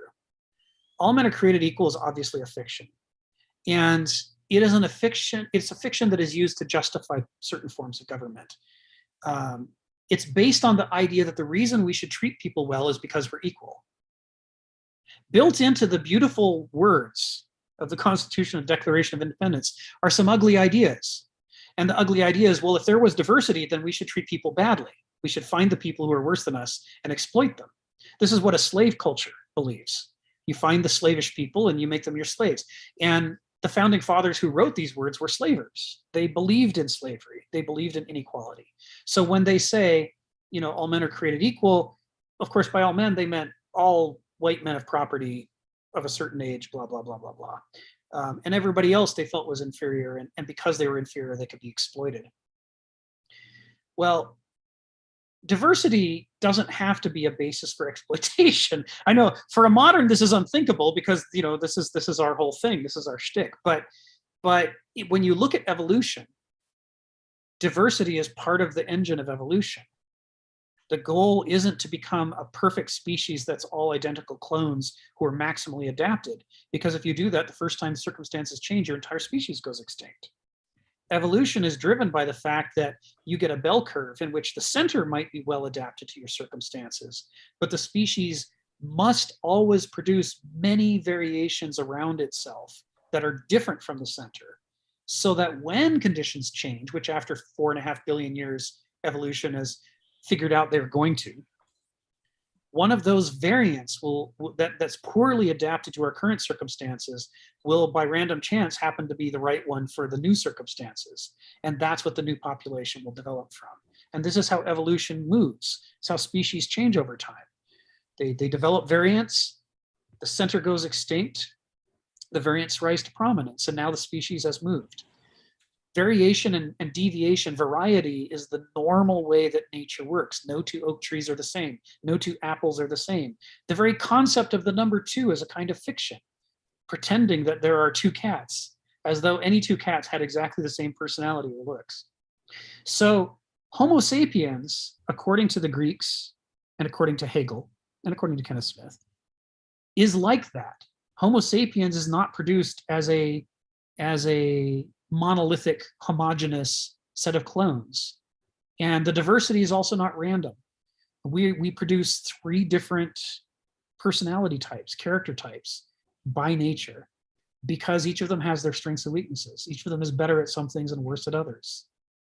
Douloi are better at naive gnosis, directly engaging with the world, having an immediacy with the world, and doing what needs to be done right now is something that Douloi are often very good at, because they feel the world, they experience it, they're engaged with it. Banausoi are better at coming up with systems and crafts and disciplines, and separating themselves, because in separating themselves from their own gnosis and embracing their own noesis, they've abstracted themselves from their feelings and from the world around them. They can have value systems that are detached from their immediate appetites and memories and feelings, and that are focused on abstractivizing schemas that have to do with trying to control the world or predict the future. And so they'll develop crafts disciplines like carpentry or metallurgy or other forms of science or law. These are all things that Banausoi will develop. And they couldn't do that if there weren't Douloi. If somebody wasn't making sure we're all getting fed, you certainly couldn't trust it to Banausoi, because they get stuck on some theory of farming, go out there and destroy all the crops, stuck on their theory, and next thing you know, everybody's hungry. You have to have people who are really gnosically in touch with what's happening around them, or else Banausoi will lead us all astray. And then what you need the Aristoi for, according to this Greek schema, is that Douloi and Banausoi have a lust for parochialism. They both try to oversimplify the world. Douloi try to oversimplify it in terms of their own feelings and experiences, and Banausoi try to oversimplify the world in terms of their theories and systems. And both of those things ultimately lead to chaos and collapse, right? Because our current conditions are going to change. If all we're good at are our current conditions, we're going to collapse. But likewise, our theories are detached from reality. They're going to mismatch reality in all kinds of ways. The more closely we hew to some one theory, the more we're setting ourselves up as a house of cards waiting to collapse. You need culture critics who are ruled by neither faculty and pay a lot of attention to what's actually happening outside of human society, and who can constantly look back and forth and go, you know what? I don't think these things we're doing are going to work out in the long run. We should make some changes. And this was the role of Aristoi in evolution, according to the Greeks. right? This is their critique. This, according to Hegel, that's why we have that faculty of Vernunft as a potential that some people can develop into. But if everybody were Aristoi, once again, everybody would go hungry, right? You know, it's like, and we wouldn't develop carpentry and crafts halls. You know, each of us only gets 24 hours a day. Whatever it is you spend your focus on, you're neglecting something else. You need people who are really interested in focusing on the core things that have to get done. And, you know, part of the way that nature does that is to give us differential appetites. We want different things. We're good at different things. We focus on different things. You know, I'm never going to be able to play basketball as well as Sue Bird. She's magnificent. So what is her 18th year now of women's basketball? She's won the championships any number of times. She's fantastic. Anybody who's ever watched her knows she's reached the point where she can be barreling down with the ball towards the other side and throw a pass backwards at an angle over her shoulder, and it reaches the person it's supposed to reach. And she never looked. I can't do that. Most basketball players can't do that. Even most professional basketball players can't do that. She's really good at that. And that's amazing that she can do that. It's good that nature develops us with differential potential, right? So that you can have specialists who are able to do things other people can't do. But if all you had was people who were amazing at basketball and could pass backwards over their shoulder, civilization would collapse. That's not enough to build a culture out of. It's not enough to build a people out of. So this is what Donald's talking about here. He's saying, you know, that nature produces the different character types in us by nature, on, you know, on purpose as a result of evolution. And that differentiation is to be desired. What's not to be desired is exploitative civilizations that, you know, make it awful for Duloi, or make it awful for Benalsa, or make it awful for Aristoi. Difference doesn't have to mean exploitation. It doesn't have to mean that you create a caste society. That isn't necessary. So Kenneth Smith's response would be, if we look around the world today, we basically don't have any Aristoi. Certainly nobody functioning as Aristoi, because it is the very design of the modernist system to eliminate them, because Aristoi are disruptive. Aristoi are the ones who go, well, this experiment has worked well and good, but, you know, I see that there's a whole bunch of injustice in the world, and to get rid of that, we should throw out this entire system and do something different. And everybody who has vested interest in the current system says, or I could just shoot you or put you in jail, and then we can keep things the way they are, and I could keep having all my money, right? Aristoi have this disruptive effect on the world. And if people with vested interests understand these differentials in human nature well enough, they're likely to want to suppress Aristoi in order to keep what they have. And that's why modernism deliberately creates a scarcity of Aristoi. Most Aristoi are mental institutions or prison, or otherwise marginalized on the edges of society. All right, let's go back to the text. Let's go back to the text. I think I've made the point out of these two paragraphs and kind of what he's going at. So now we'll start into, we've got what 4 paragraphs here to the end. So let's go to the 4th from the end. We'll start with the first 2 sentences of this. I don't think it'll take too long to work our way through this. So the point of that setup is this: only in the irreal domains of logic or mathematics can there be true eternalist identity, where something can just be unchanging and be itself, where X equals X could be valid. Heraclitus says you can't step in the same river twice because other waters and still others are flowing.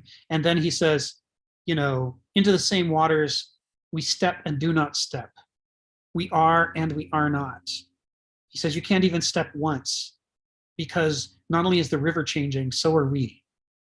In the very act of stepping, by the time the water goes in, by the time the foot goes into the water, we're feeling new things, we're having new experiences, our brain is making new connections.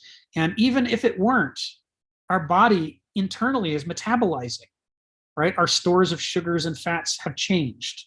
The balance of our blood sugar, our blood pressure, all of these things have changed just in the seconds it took us to put our foot in the water. And the moment the foot goes into the cold flowing water and the body receives the signals, capillaries begin to constrict, blood flow changes, some capillaries dilate, the blood flow throughout our system changes, oxygenation changes, everything shifts in response. to the act of stepping. We are constantly becoming something else. We're constantly changing. It doesn't make any sense to say Rick is Rick. Rick is a fallacy according to the Greek worldview, because in the time it took me to say Rick is Rick has already changed. Right? So this is what he's saying. There can't be true eternalist identity of anything that's real or natural, because it's all changing. And its relationships to what are around it's changing. And because it's engaged in semathesy as a living system, because it's learning with it from its environment and then making changes, and the environment's learning from its changes, and then the environment changes and then it learns from that. Because there's this constant back and forth flow, there is no stasis here. The Platonic ideal of a world of unchanging forms is an escapist philosophical notion, not an existentialist real one. And that's why he calls it an idealized fiction of the intellect. This opening sentence is another way to say there are only two kinds of philosophy: existentialist and escapist.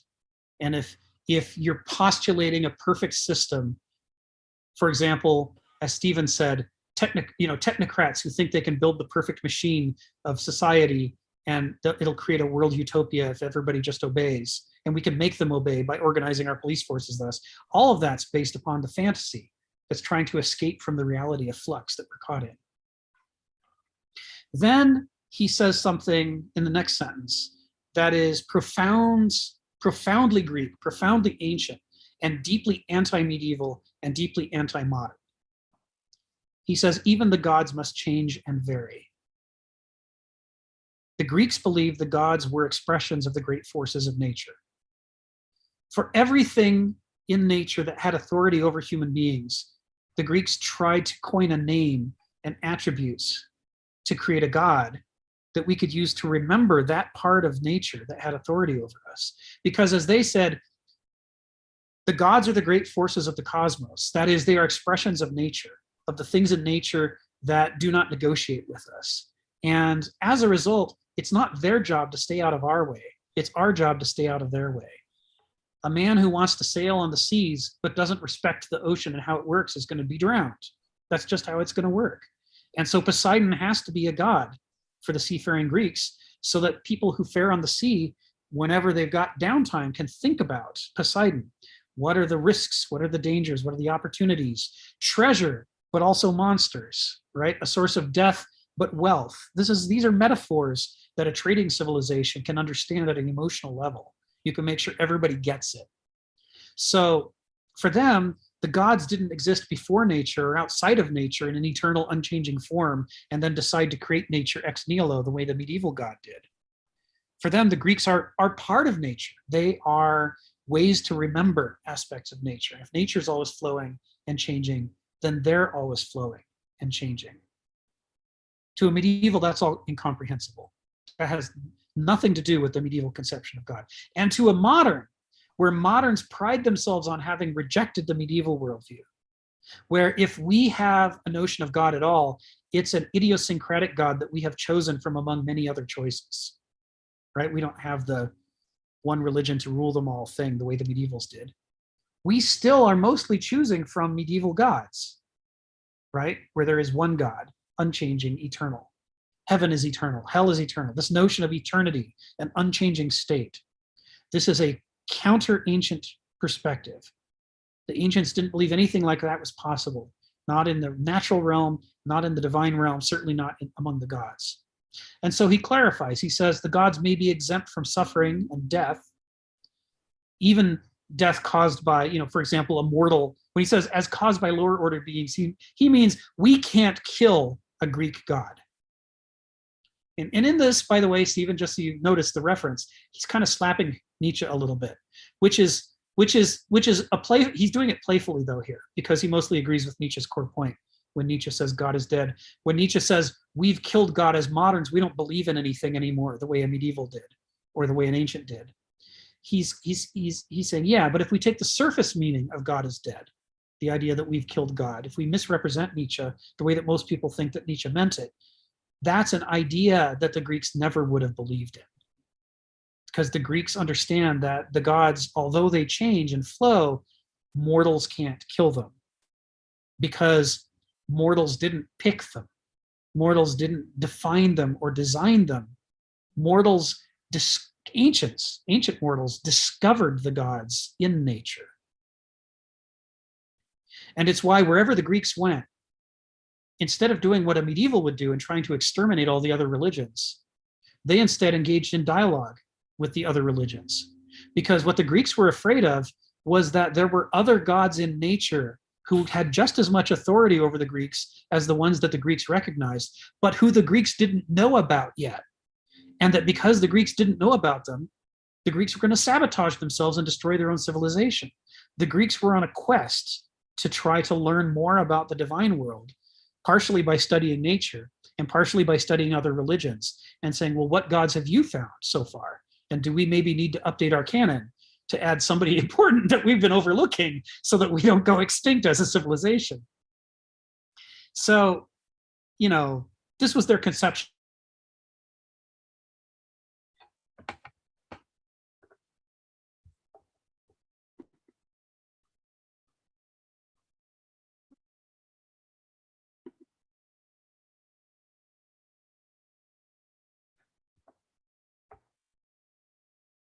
Generation, like the rotation of seasons. So if you know your Greek mythology, you know that before the Olympian gods, there were the Titans, right? Cronus and Rhea, right? And all the others, Iapetus. Those were the deities of the predecessors to the Greeks. And the Greeks believed they weren't killed, but they were dethroned and replaced by the Olympians. The Titans continued to reflect aspects of nature, and the Greeks continued to talk about them. But they believed that the Olympian gods were better descriptions of the authority of nature than the Titanic gods had been. And so they focused on the Olympian deities instead of the Titanic ones.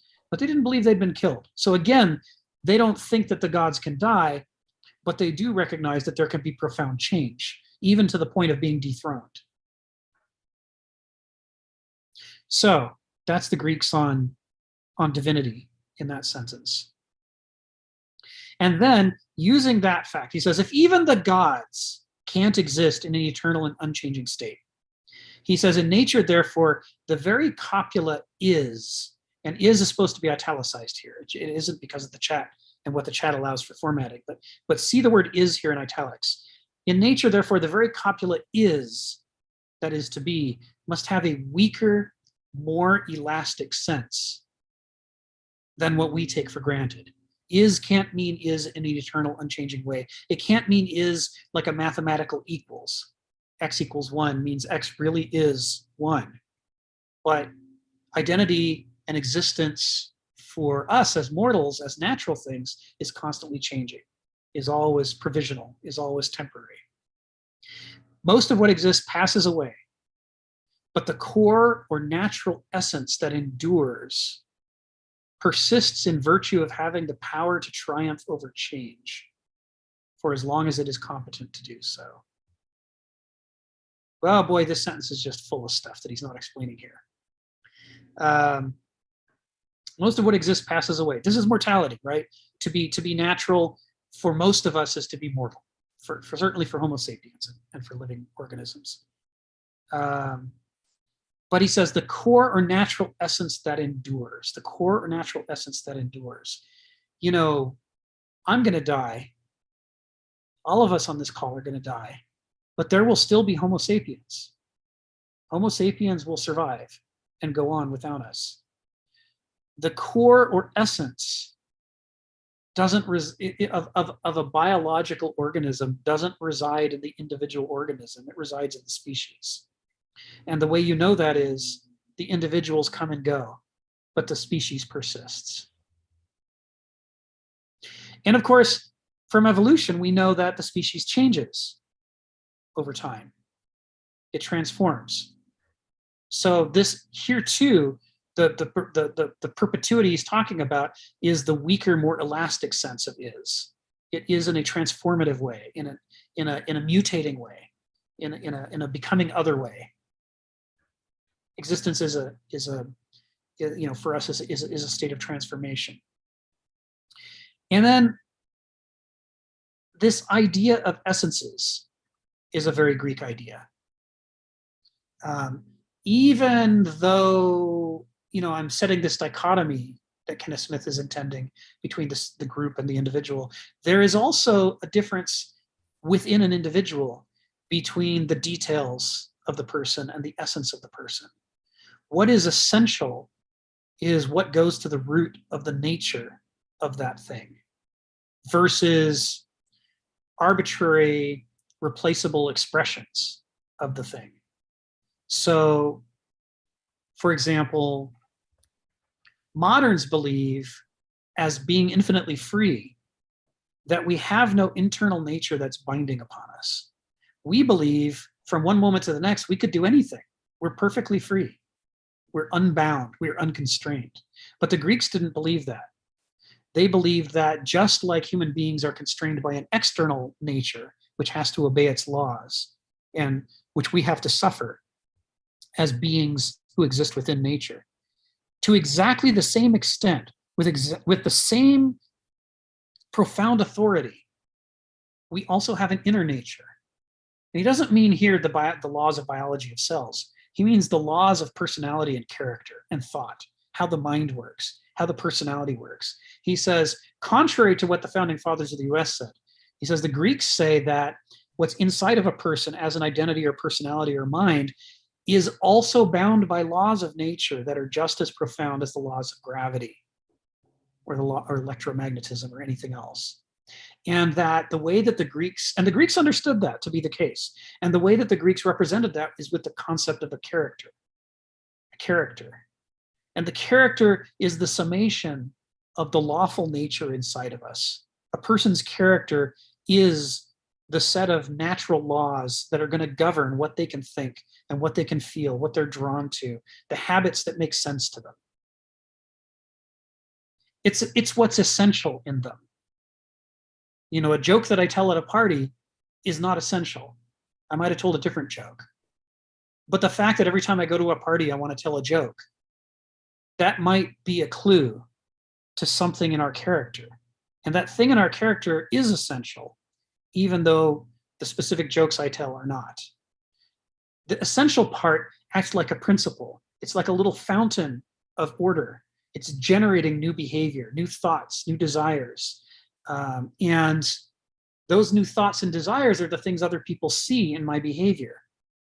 But what they don't see, the deeper essence, is that principle at work in my character that's making me want to do those sorts of things, that's driving me according to those patterns. And part of what's different between a principle and an essential piece of character versus anything else is that it's not finite. Principles don't obey mechanical laws. They can't be described in a frame. They can't be laid out like a logical syllogism or a formula, a scientific formula, because because of our gnosis, where we are sensing the world around us and sensing the world inside of us, because we're in tune with our feelings, the way that principles, the essential parts of our character express themselves is differently in every circumstance. We are always responding to the world around us to express the desires or drives of our inner principles or character. And that's why you can lay out a set of nearly identical looking acorns and go plant them all, and they'll all grow up different. Every oak tree will have, the branches will be in different places, the number of leaves will be different, the patterns in the bark will be different. They will all have the essential oakness, but they're all different expressions of that essential oakness because they grew in symathesy. They grew in a way that was constantly in a feedback loop with reality. And one oak tree cast a shadow on the other oak tree, which made it grow its leaves in a different direction than the first one. And this is true even if you clone and develop a whole set of acorns that are absolutely genetically identical. But you plant them in a row, and the sun rises in the east, not in the west. So the oak tree that's towards the east is going to grow differently from the oak tree towards the west. And the shadows being cast to the west change how the other saplings grow. And as it moves throughout the day and where it is in the seasons, they're all in symathesy. They're all going to express themselves in potentially infinite different ways in all the oak trees in the world. And yet there is an essential nature to them, a character to them that is expressing itself in these infinite myriad ways. And this is what he's talking about when he talks about the core or natural essence that endures. So over the course of your life, you might have hated spiders at one point and then had some kind of experience where you discovered how wonderful and amazing they are. And you might have decided, I'm going to get terrariums and I'm going to have jumping spiders. And you might start naming them and really care about them. And then that you, if they sat down and had a conversation with the earlier you who was terrified of spiders, you might have difficulty at first understanding each other because you've had that, the later you has had that experience and the early one hasn't, right? There have been profound transformations. And in this, the Greeks understood the idea that your inner character could grow and change over time. Just like the gods can grow and change over time, must change over time. So too your inner character could grow or change over time, right? But at any one given moment, the character you have at the moment is authoritative over you. Heraclitus says, ethos anthropoi daimon. He says, your character is so authoritative over you that it functions like a daimon, like a divinity, like Zeus or Ares. It has that much authority over you. It nudges you through your unconscious and makes some things seem to make sense and some things seem to be desirable and others not. So when he's talking about triumphing over change, this is part of what he's talking about. And this notion of competence to triumph over change, your ability to harness your environment and to harness yourself in ways that are self-sustaining, is really at the core of life, what it means to be alive. Phil, you got your hand up, go ahead. Yeah, the way you're describing nature, I mean, usually we think of a nature as like, oh, there's this kind of tree, there's that kind of tree, there's, like that kind of plant, there's the deer, there's a bear. I mean, all that, a collection of things, right? And the way you're describing nature is something a little deeper than that. Yes. Is there some structure beneath those things which are actually, how should I say, the manifestation of this deeper, I don't know whether you would call it essence or principle or whatever it is. Principles. Principles. Okay, so that in a sense, these things that appear are transitory, but nature itself, well, I guess it's changing also, but it is more permanent. Yes. And so nature is a kind of structure. Yes. A kind of structure rather than just a lot of stuff. Exactly. It's not just a bunch of stuff. The notion of nature as a bunch of stuff is a modernist notion. Medievals didn't have that idea, and the ancients didn't have that idea either. And if we sat down to have a conversation with them and we tried to persuade them that nature is just a bunch of stuff the way we think it is, they would have looked at us like we were insane. And of course, a modernist perspective is, oh no, they're the insane ones. They're primitives and they just don't understand the world as well as we do. But we believe that because to be modern is to pat yourself on the head. Moderns all think they're better than the past. But the truth is we are insane. There's nothing really about nature that suggests it is the way that we think it is. And there's enormous amounts of evidence that suggests that it's more like the way the Greeks thought it was. So I live in Seattle. I live in a neighborhood in the middle of Seattle.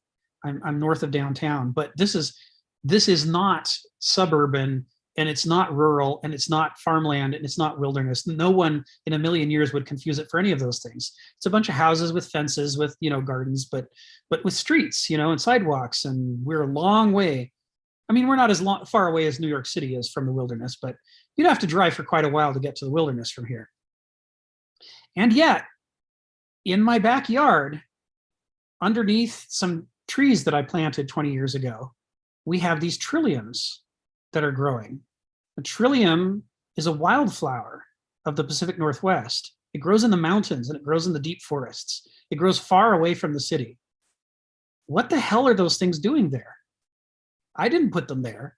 The people who lived here before, nobody put them here. This was not part of our design.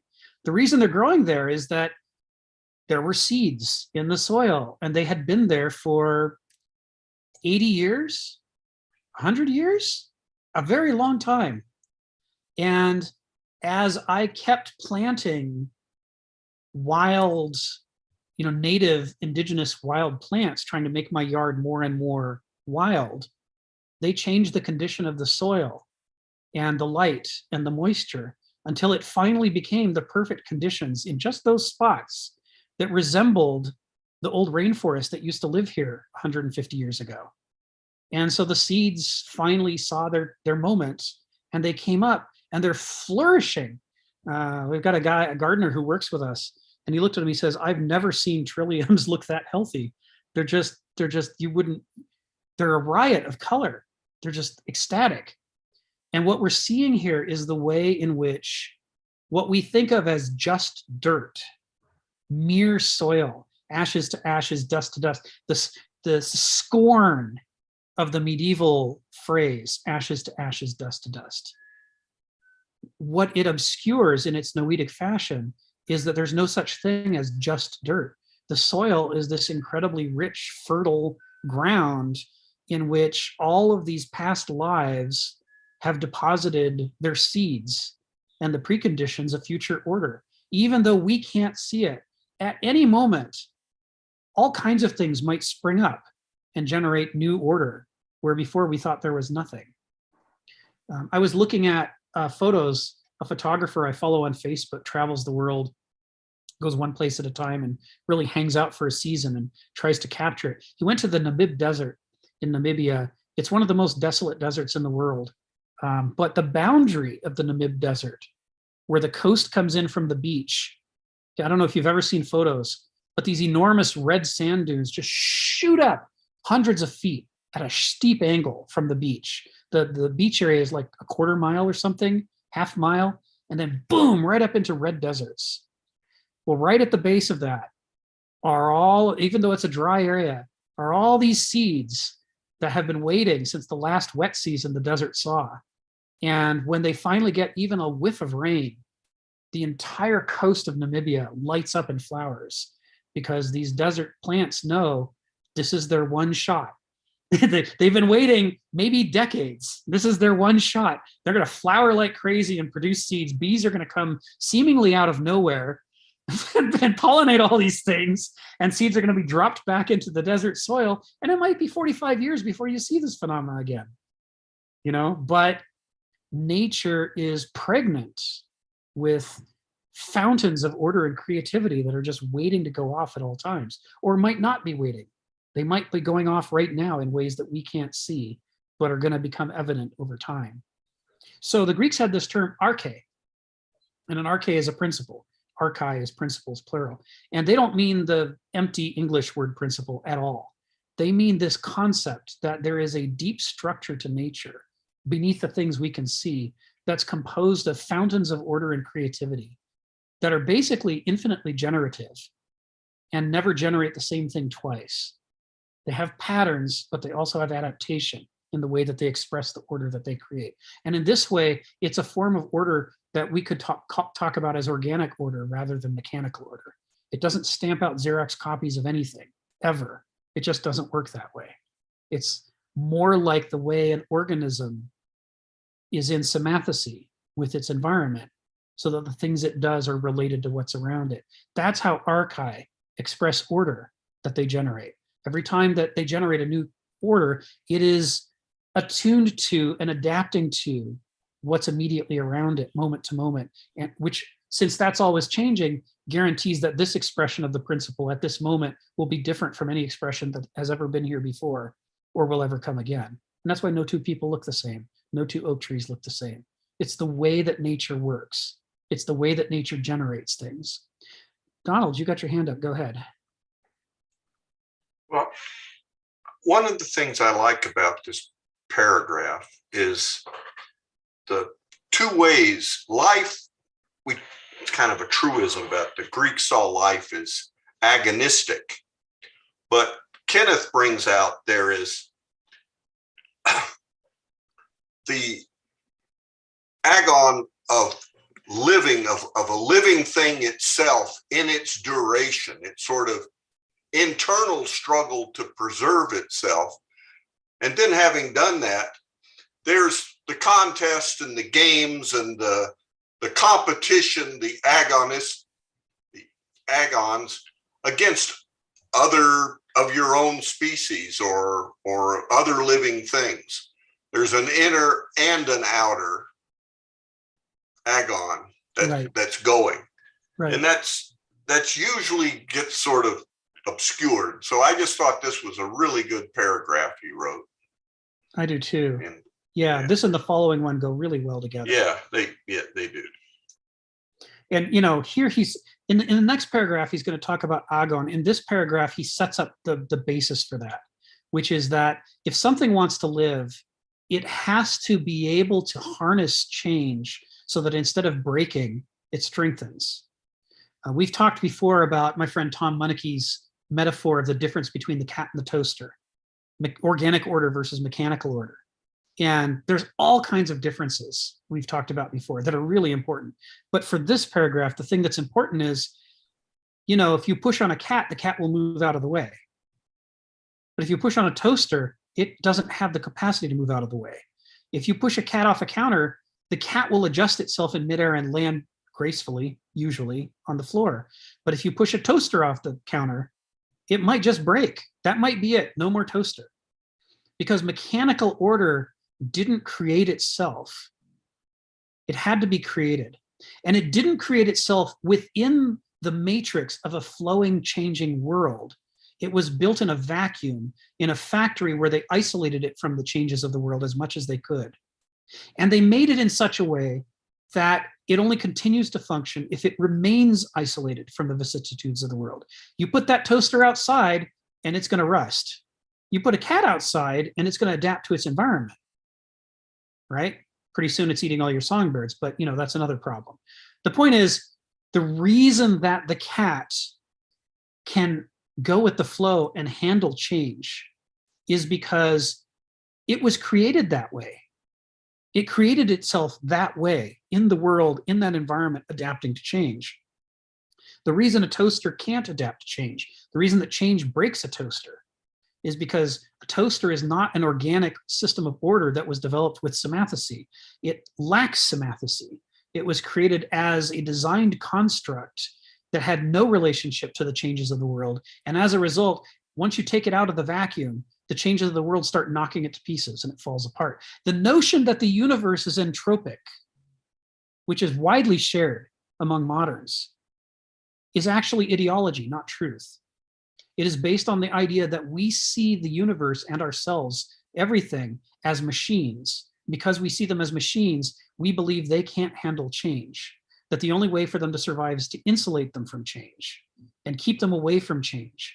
And we can't do that forever. And as soon as we fail, things start to fall apart. We think everything's a machine that breaks like a toaster breaks. We think the body is a machine and that food is fuel. And all of this stuff is false from the Greek perspective. It's all ideology. Because what the Greeks recognize is that living systems work with change. Change is within limits. Change is necessary for living systems. If the environment didn't change, if bacteria didn't spread, slime molds wouldn't have anything to eat. It's the fact that bacteria are constantly replicating themselves that gives the slime mold something to pursue in its environment. And the fact that once you've eaten the bacteria, it's gone.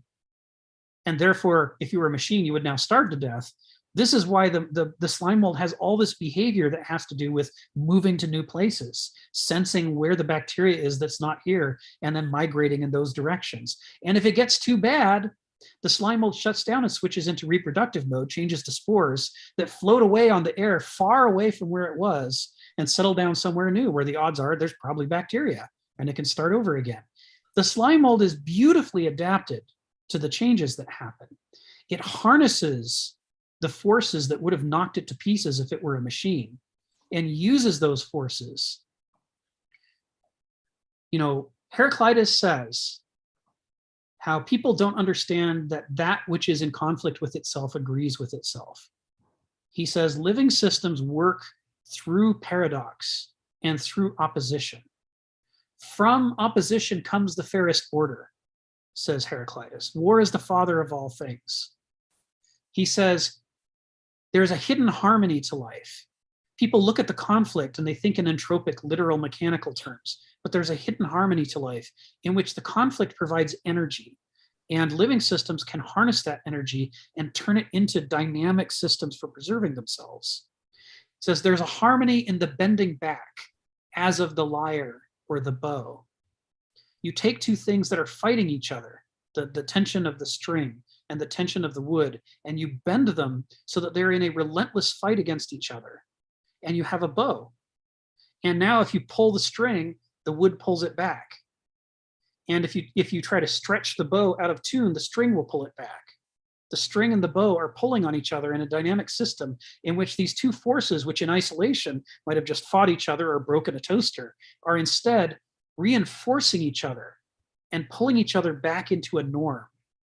This is exactly how we preserve our blood pressure, how we preserve our blood sugar.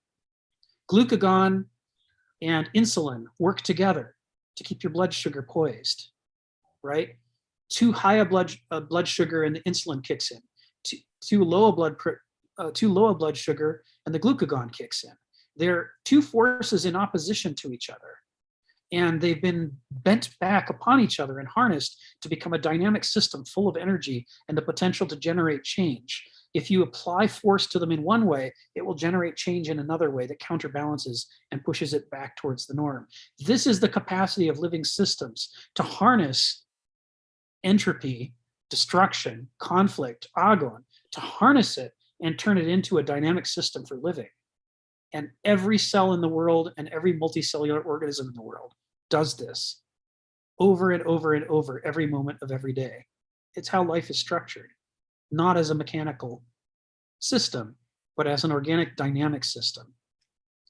When he says, for as long as it is competent to do so, this is what he's talking about.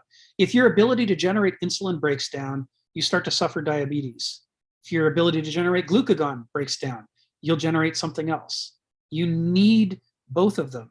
You need all the hormones. You need the dilation of the blood vessels, the constriction of the blood vessels. Those smooth muscles have to be able to go both ways to keep your blood pressure steady. Everything about your body is based on the competence to harness these dynamic systems into ways that allow you to create the living environment for yourself. You've heard people say that land animals carry the salts of ancient oceans in our veins.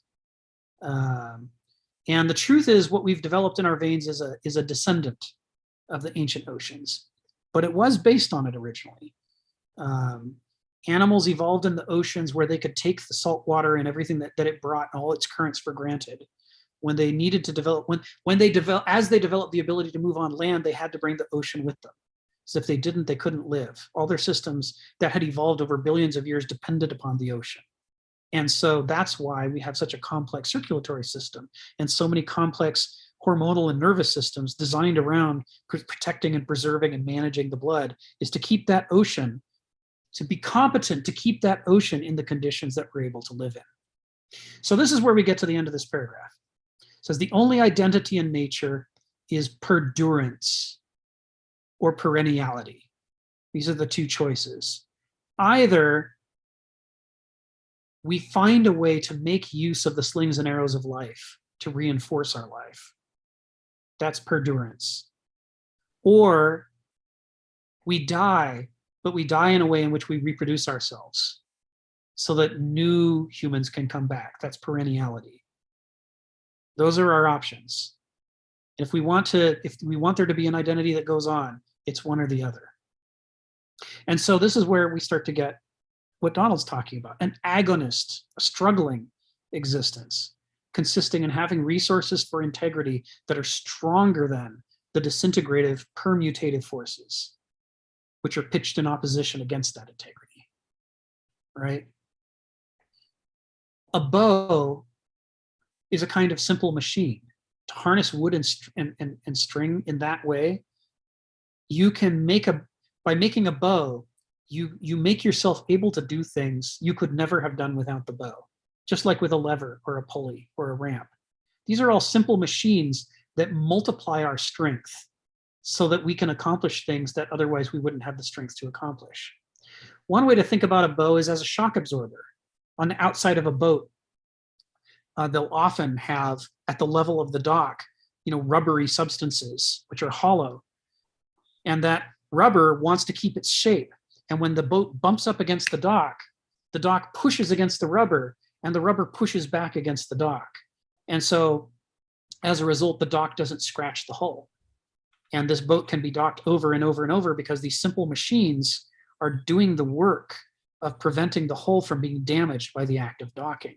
In the same way, all of the systems in our body, the insulin glucagon system, the way that we inhale and exhale, all of these things are designed to create simple machines that have a power to harness the blows of life and turn them into reinforcement for our life. That's how we get that strength to be able to tackle things that are remarkable.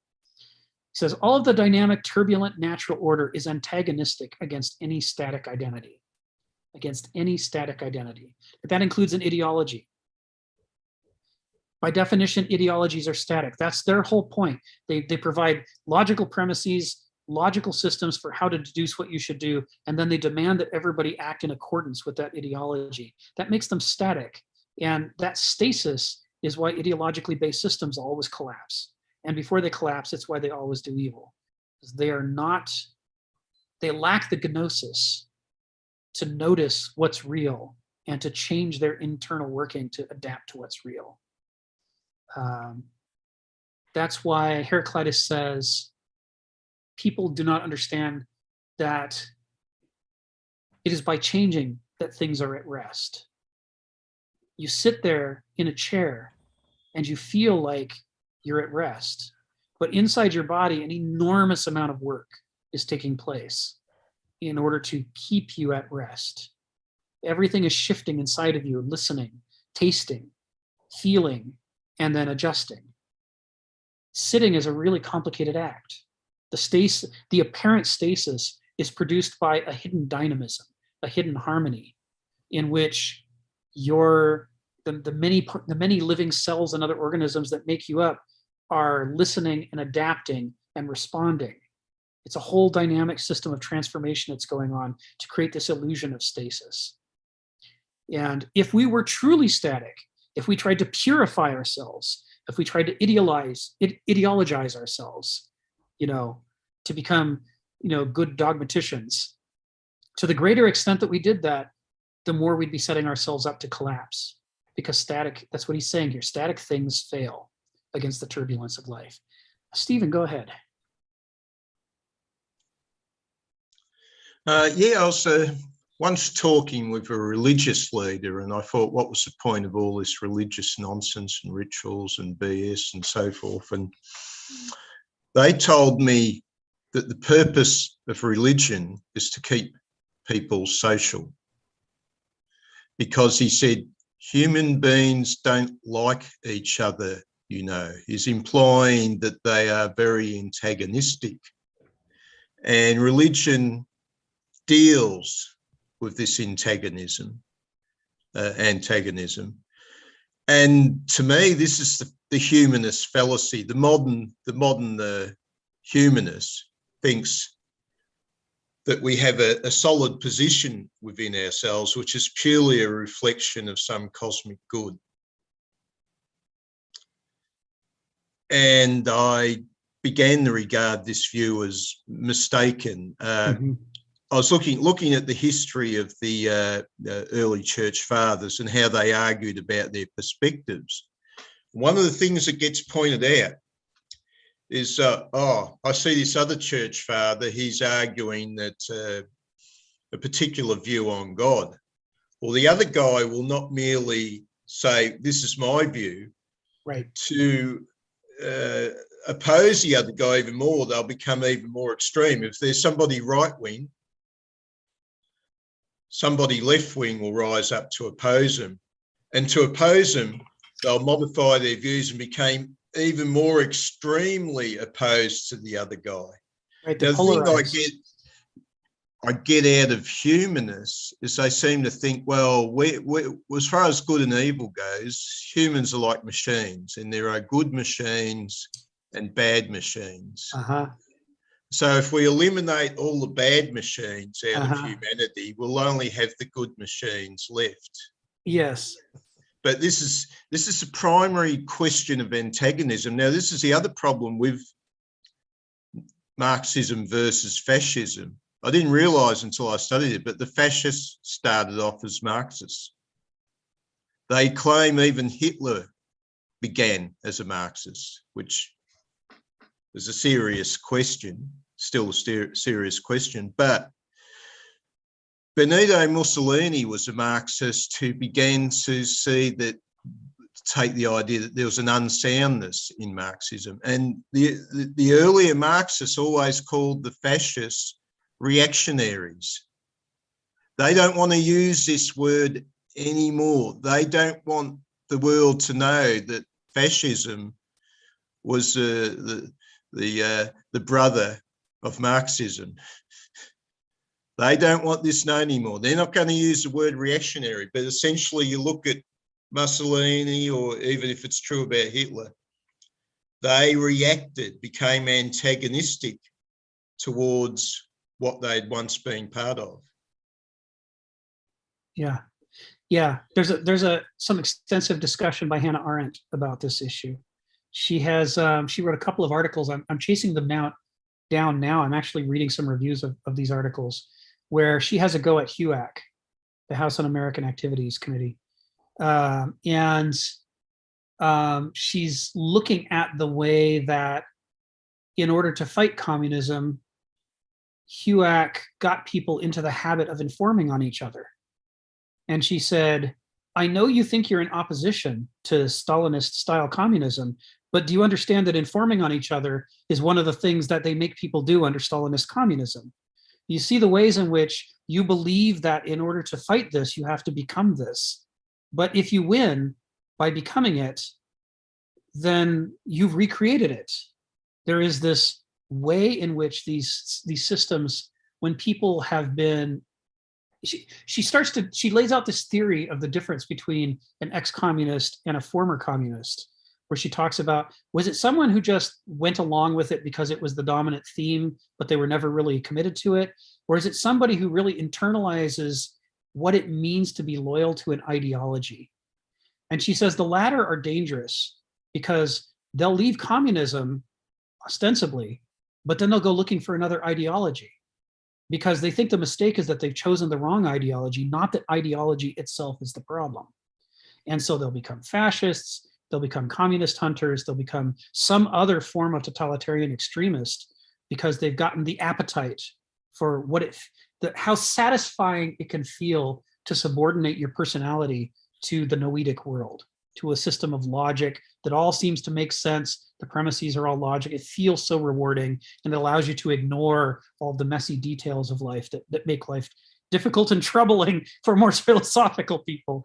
And this notion that there are close relationships, even among antagonistic ideologies, is something that she didn't hesitate to say, but it made a lot of people unhappy with her because they wanted her to pick which ideology was the good guys and which ideology was the bad guys, which was what they were comfortable with.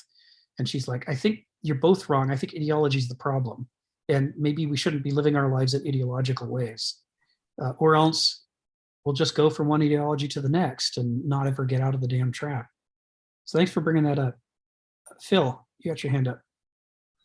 Yeah, the way you've described, of course, only in the introduction thus far, the three epochs is like there was nature, then the gods, and then man, and then the God, man, and nature, and now man, nature, and God. Okay, to me, it seemed a little bit like three-car Monty. Uh-huh. The reason I say that is that, I was thinking about the way you described the Greek gods. Now, I realize that the Greek gods, the way you describe it, is a little different than I pictured it. But at least in the representation of the Greek gods, let's say in sculpture and so forth, and even in the ideas, is that they're a whole lot like human beings. Yes. Just bigger and grander human beings. They have the foibles of human beings and so forth. Okay, so they're a little bit less abstract in the way you describe it, like this movement. But I was thinking, when I was thinking that, it was like interesting how there was more complicated relationships. I was thinking about the Egyptians, and I'm not an expert in Egyptian, so I'm not claiming this is what the Egyptians think, but is my thought in it, is that it was really a kind of a quadrilateral, four and plus one. In the very beginning, God was transcendental. That was Ra, right? And Ra made the second generation. Well, actually, there was generation before that, but he made the next generation, which contained Osiris and Seth and a couple others. And the relationship between them was that Seth, to me, seemed to be a representation of civilization, because Seth was good with measurements. Yeah, you mentioned this. Structures, okay? And Osiris was the god of life, of nature, if you want to put it that way. And then in those struggles, of course, eventually through several episodes, Seth ended up dissecting Osiris, and he now rules for life in the underworld, which is death, the book of the dead. And so human beings lived in this four-dimensional equation in which there was life and civilization equivocating in its relationship back and forth. But there's also sort of, how should I say, life and death, which equivocate back and forth. So this four-dimensional harmony that struggles together. And of course, there was Ra, which is transcendental. And, Akhenaten did, in fact, cancel the eminent gods and see, we will just worship Ra, which is the original transcendental god. Of course, he was, Akhenaten was next, because it was so against the eminent concept of God being in the world, even be it death, the book of dead. And so, in some sense, like, it seems like once you introduce that, and I'm sure there's other creation myths, it's no longer just a three-car Monty. Right. You see what I'm saying? He's leaving a lot of stuff out. Oh, yes. That's what I'm saying. Just Yes. a slight criticism. It's a three-car Monty, and you're going to always end up, as you play three-car Monty, you always end up losing. Yes. Well, and this schema of the varying priorities of authority, it conceals more than it reveals, just like Heraclitus says nature does. Because, these things interpenetrate each other and transform each other. So if you put nature above God and God above man, it changes the definition of God, first of all, from what we're used to. Yeah. It changes the definition of nature from what we're used to, and it changes the definition of man from what we're used to. And only after we grok those changes can we even understand what the hierarchy, nature above God, above man, even means. It's, at first, we try to translate it into our modernist definitions, and it doesn't make any sense in those terms. And the same thing happens with the medieval, as we'll see when we get to those chapters, that when you dethrone nature and put it below God and man, it changes everything about what those things mean and how they relate to each other. But the real sticking point is we would assume that we that we could understand man above nature, above God, because that's the modern epoch, in which people primarily get together and decide how they want things to work, not by saying God told us so, or by saying nature told us so, but because we got together and decided that's what we would do. And what kind of universe happens, what kind of sources of authority and meaning happen when you do that, is something that even we ourselves don't understand until after we've gone on this journey through these other epochs to see what the alternatives are, because only then do the contrasts between our system and theirs come into focus. And when they come into focus, like the hero returning from the journey to home and finding everything looks different now, we find modernism looks different now. It starts to look, instead of being the invisible waters we swim in, it starts to become something odd and therefore alienable. And because it's alienable, we gain the ability to put it on and take it off. We're no longer stuck to it, trapped by it. So it's part of the point of this exercise is that the shallow, misleading nature of summing it up in this 3-card Monty style is only to provoke the discussion that follows, in which we see there's something far more complex going on when we do this. So let's finish this paragraph and move on to the next one. See if we can get through this whole thing today. I think we can. His last paragraph, summing this up, it's the last sentence, of this paragraph. He says, all of the dynamic, turbulent, forces of natural time erode everything in nature as the tides do the continents. As life itself lives by using up what is living, we eat living food in order to survive, right? As Kronos, the titanic god of time, consumes his own children. There is this way in which nature feeds on itself to generate itself. That is difficult for us to accept. Certainly as mortals who foolishly wish that we were immortal, we may come to resent this metabolism of nature and life. But if this metabolism of nature and life weren't happening, we wouldn't be here to resent it. It's what produces us. Even though we for our own noetic reasons, we don't like it. So he ends that with a sentence of poetry before kicking into the next paragraph, which is here. From this first sense of nature, as what we've described above, the Greeks took a worldview of radical transience, of risk, of a need to develop the strength to resist dissolution. This is getting into what Donald was talking about, agon, as being core to the concept of the ancient view of human life. Our point wasn't to be comfortable or to be happy or to relax. All those things would be part of life, but they weren't the point of life.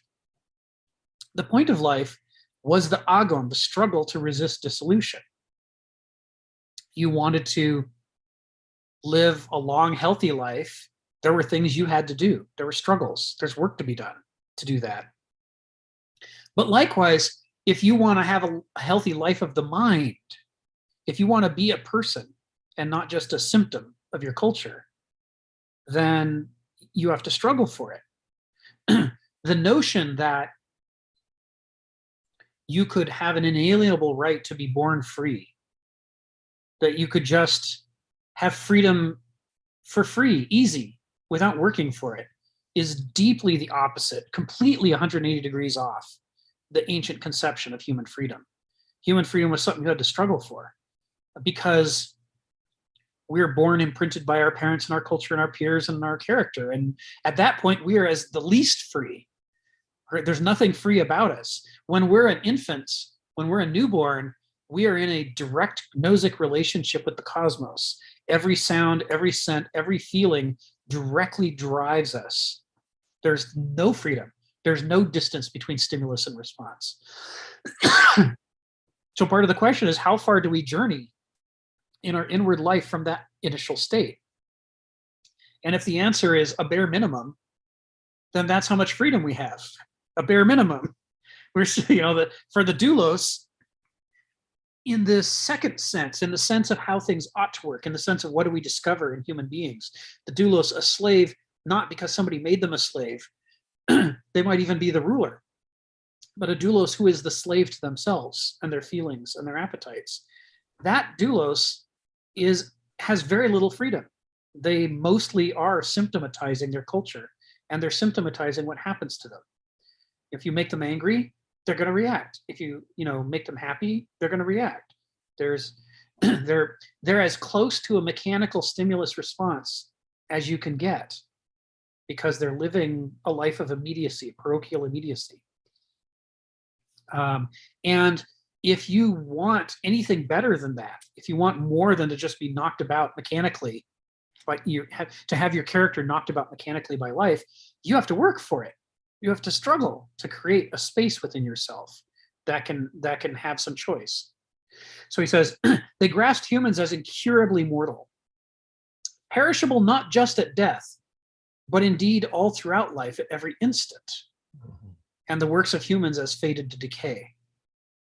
So you could be born with a great character that gets you a great start in life, except that if you don't struggle to maintain that character and develop it further, it'll wind down. You'll be subject to entropy. If you don't engage in the agon, you don't even retain your personhood. You can lose it. You can become, and this is something Kenneth Smith writes about a lot, people who don't cultivate themselves have a tendency as they grow older, instead of growing wiser, they grow into caricatures of themselves. They become what they already were, but even more so. Their opinions get more fixed. Their crankiness at the opposite, the other party, the bad guys, gets louder.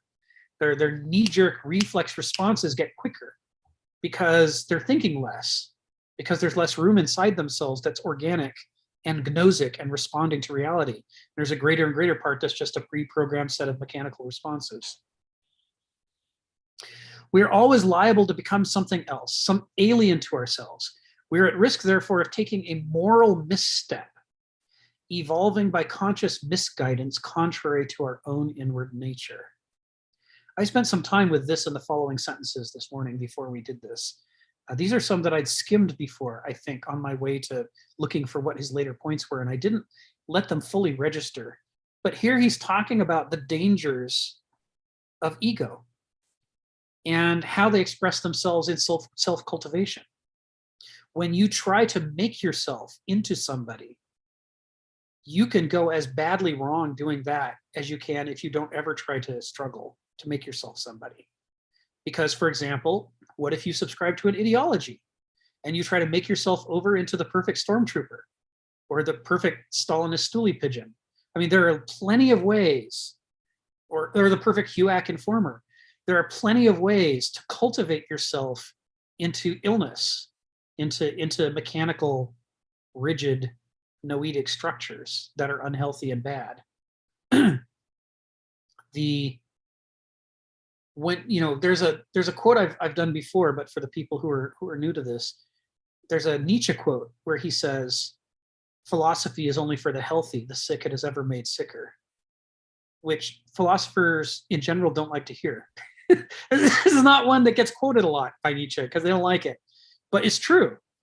What you cultivate yourself into is just as subject to the liabilities of your character as any other action you have.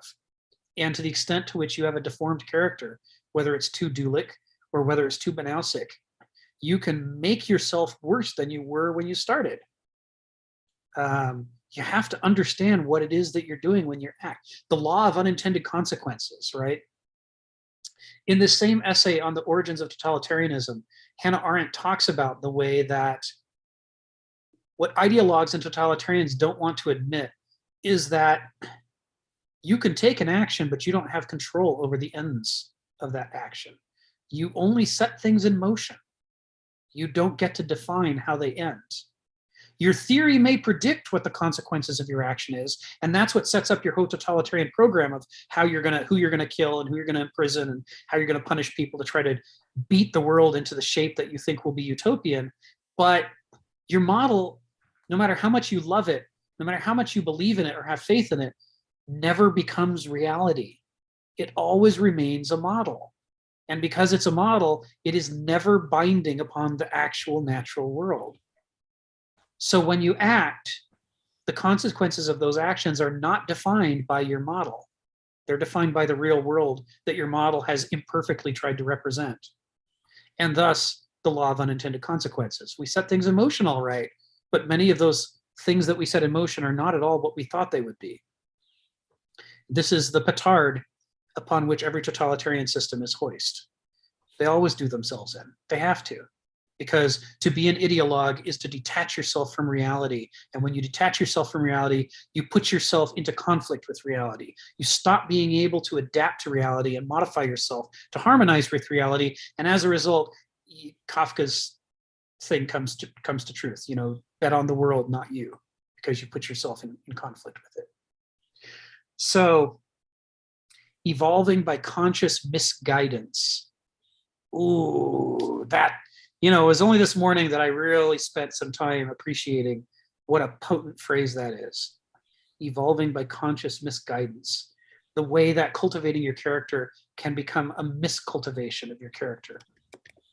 Instead of developing a eudaimon, a better character, you develop a dysdaimon, a worse character because of your interactions. It is always the hazard of ego, that ego wants to act and believes that things can't be any worse than they are now, that you have to act to make them better. And in that stampede to act, it often makes things worse. And that can include making yourself worse. Our utmost liability, he says, is our own judgment, right? You try to cultivate yourself and your judgment's bad, you're going to miscultivate yourself.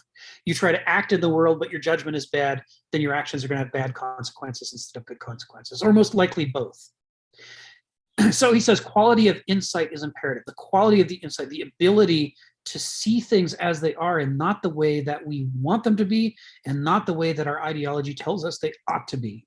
We have to learn, this is why Duloi and Banausoi can't be trusted with governance, because they will act upon the world based on how they want it to be or how their ideology tells them it ought to be, instead of using Gnosis and Noesis together to constantly be measuring what's really happening and are our plans harmonizing with that, or are we creating a discord that's going to cause problems? Quality of insight is imperative. You know, lots of Americans, especially white Americans, conclude that Martin Luther King Jr. didn't want us to judge. And we'll quote lines from the Bible like, "Judge not lest you be judged," and assume that that's what he said. But that's not what he said at all. In his I Have a Dream speech, he says, "I dream of a day when my children will be judged not by the color of their skin, but by the content of their character." You have to judge. Evading judgment it results in idiocy.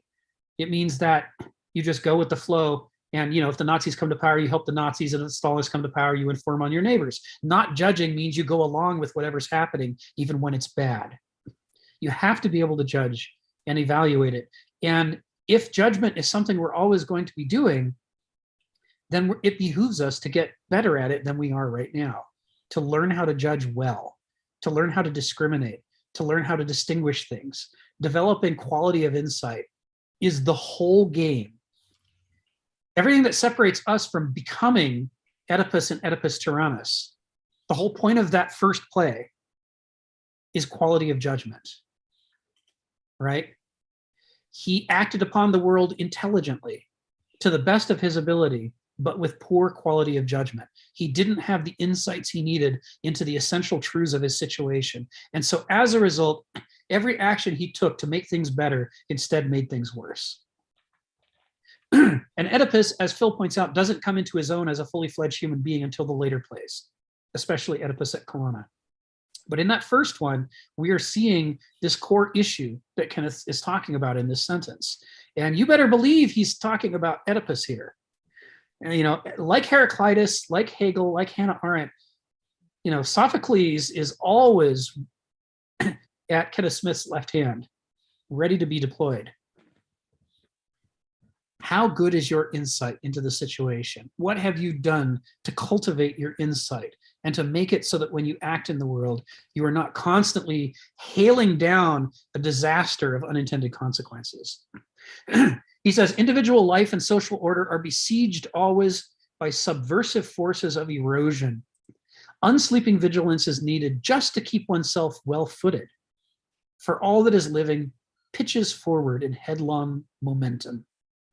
Part of the reason you can't step in the same river twice is you are already in the river. You think you're standing on a bank, stationary, an individual who will choose how to engage with the world, who will put his dainty toe into the river and judge it. But in that belief, you are completely mistaken. The river is of time and nature are already flowing. You are transforming. You are in motion. You are not standing still. When you put your toe in, you're putting your toe in moving waters, but you're putting your toe from moving waters into moving waters. If you are just to stay upright and keep breathing, you have to be swimming. It is work, right? To live and to exist and to have an identity, let alone to cultivate yourself.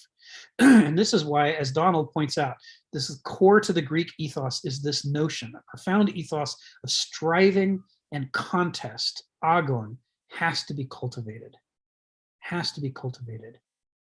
You are working not to make yourself happy, not to make yourself comfortable, not to satisfy your ideologies or your authority figures.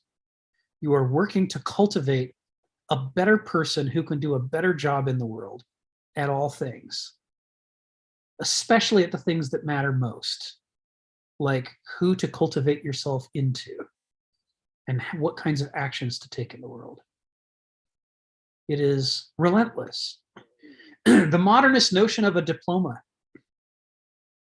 flies in the face of this classical concept, this classical ethos.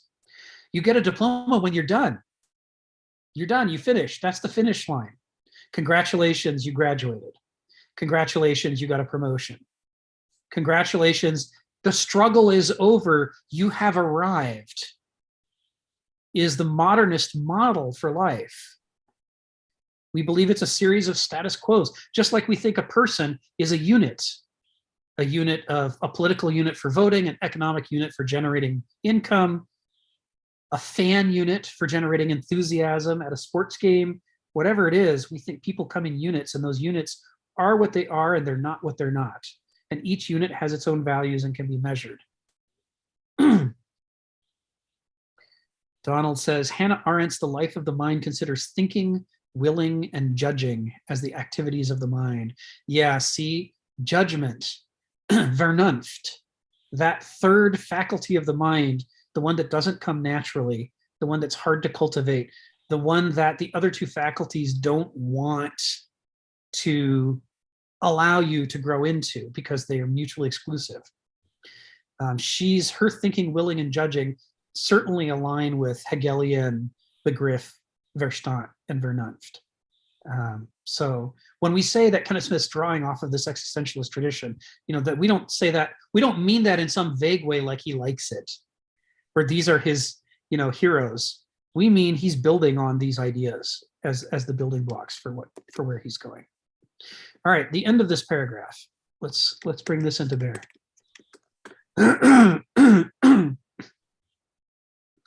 No term is more archetypally Greek than Aristeuian. Aristeuian, to strive to be the best, to strive to be the best, to discriminate between better and worse in our own powers, and to drive toward our own inner archetype or most essential character, to try to cultivate that inner character, to help it to become the best form of itself, because that's the wellspring of all of our judgments.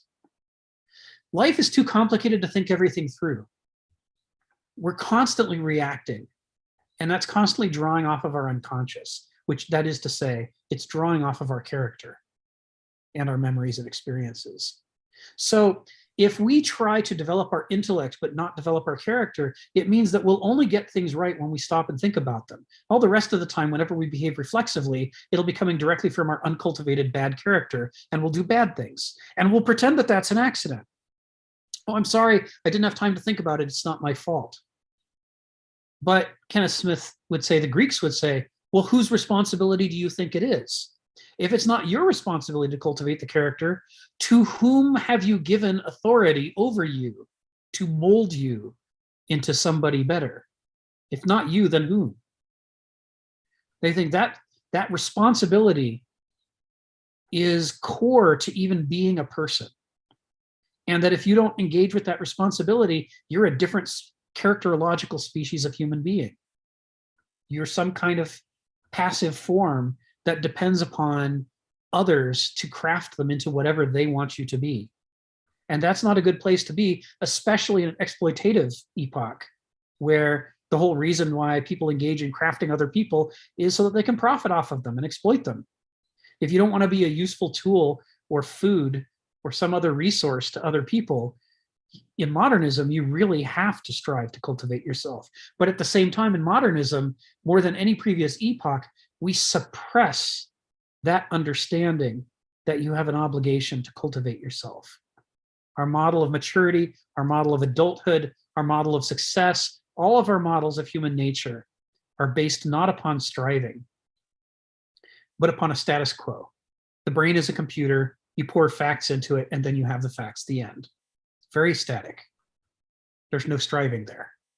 It is complacent so that it will make you complacent, so that you can be made useful to people who can make use of you. Phil, go ahead. You got your hand up. Yeah, this is very interesting. I'll begin by saying something kind of strange.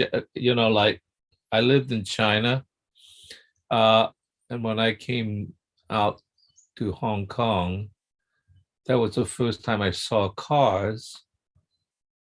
And I couldn't understand how anybody could possibly drive a car or risk their life driving a car, because how would they know how much to turn the driving wheel so they don't hit somebody? Yes. Until I realized, no, you have something called mid-course adjustments, which is the adaptation to the situation. Okay. Yes. So taking that in mind, I always thought of, in some sense, I should say, I always thought of, like, we've always been taught that, in a sense, reason was the higher mental faculty, and judgment was a kind of a servant to reason to work out the little details, such as mid-course maneuvers and so on. And so if our character is paramount in sort of developing who we are, because we act in relationship to our character, then the first thing to do is find out what your character is and what your limitations are. And that means that it requires education, but not only education, but what kind of education. Unfortunately, we have the kind of education, sometimes diabolically, but sometimes just fall into the way things are. And in a sense, reason governs and judgment is lower. And so it seems to me there should be a kind of education that allow, at least at some point, probably especially early in the point, in which you create a kind of feedback loop between reason and judgment. Because if it's reason, then it becomes top down, and then judgment, it's a sort of a minor player. But if it's just judgment, then it's kind of like you're stuck to, like, oh, I need to do this here, I need to do that there, and you're chasing after the thing.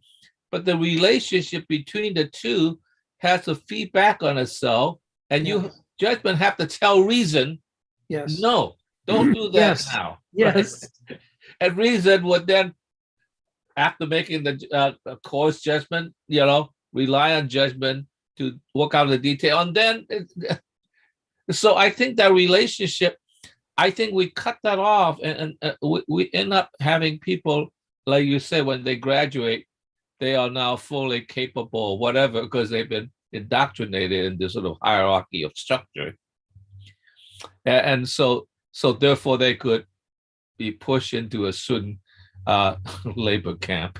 I'll put it that way. So what are you good for? In some way, I think that's why, like, you have to give people time to make judgments, make mistakes. It's not that's not going right.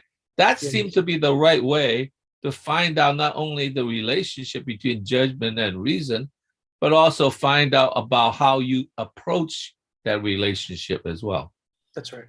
Yeah. That's So right. unfortunately, we have it kind of backward. We have to, we have the end at the beginning or something. It's because we're pragmatists, right? Human beings exist to be useful to us. So Yeah. we want to educate them in the way that will minimize the input and maximize the output of value. Yeah, they might end up thinking, for instance. This is the modernist approach to education. Not that we cultivate everybody to be the best that they can be. That's just the slogans. What we actually want is to, spend as little as we can and get as much out of them as we can, because that's how you profit. You made a reference that I really liked, and I'm going to adopt it, I think, from now on to help me summarize these character types. Benalsos, someone who lives their life noetically with Verstand, is someone, what it means to have your noesis as your master instead of as your servant is that you can't say no to your intellect. When your reason tells you something, you have to believe it because you're a rationalist. And to be a doulos is you can't say no to your wants, your feelings. If you're angry, you have to hit somebody. If you're hungry, you have to eat something. You're a captive of your appetites. And in this, I'm going to call on Stephen in a second, but in this very next sentence, he says, judgment, Vernunft, is our sole weapon against the dementias of life.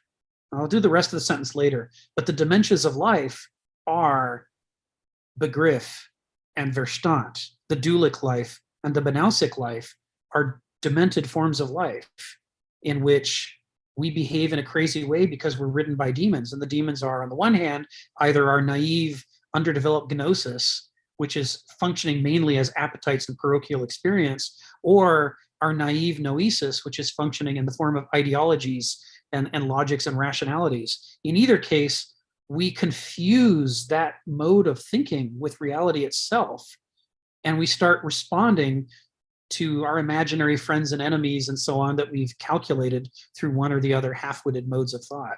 It's the great danger. If you can't say no to them, then they're your master. You have to be able to say no to both of them while also being able to listen to them in order to develop judgment.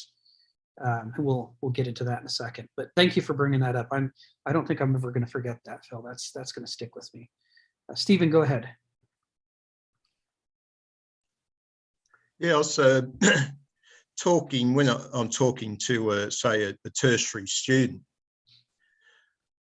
I was trying to tell them that young people have got this view of life that it's perfect, and a schooling system is like a Ford Model T assembly line, and they just sit on the conveyor belt, and the teachers tack things onto them, and they come out at the end. And once they've crossed the line, as you pointed out, everything's easy. They're done. Congratulations. I'm trying to tell them that no, you've gone. If you approach primary school or even secondary school that way, fair enough. But once you're in the tertiary, is a time where you start thinking for yourself. Yeah.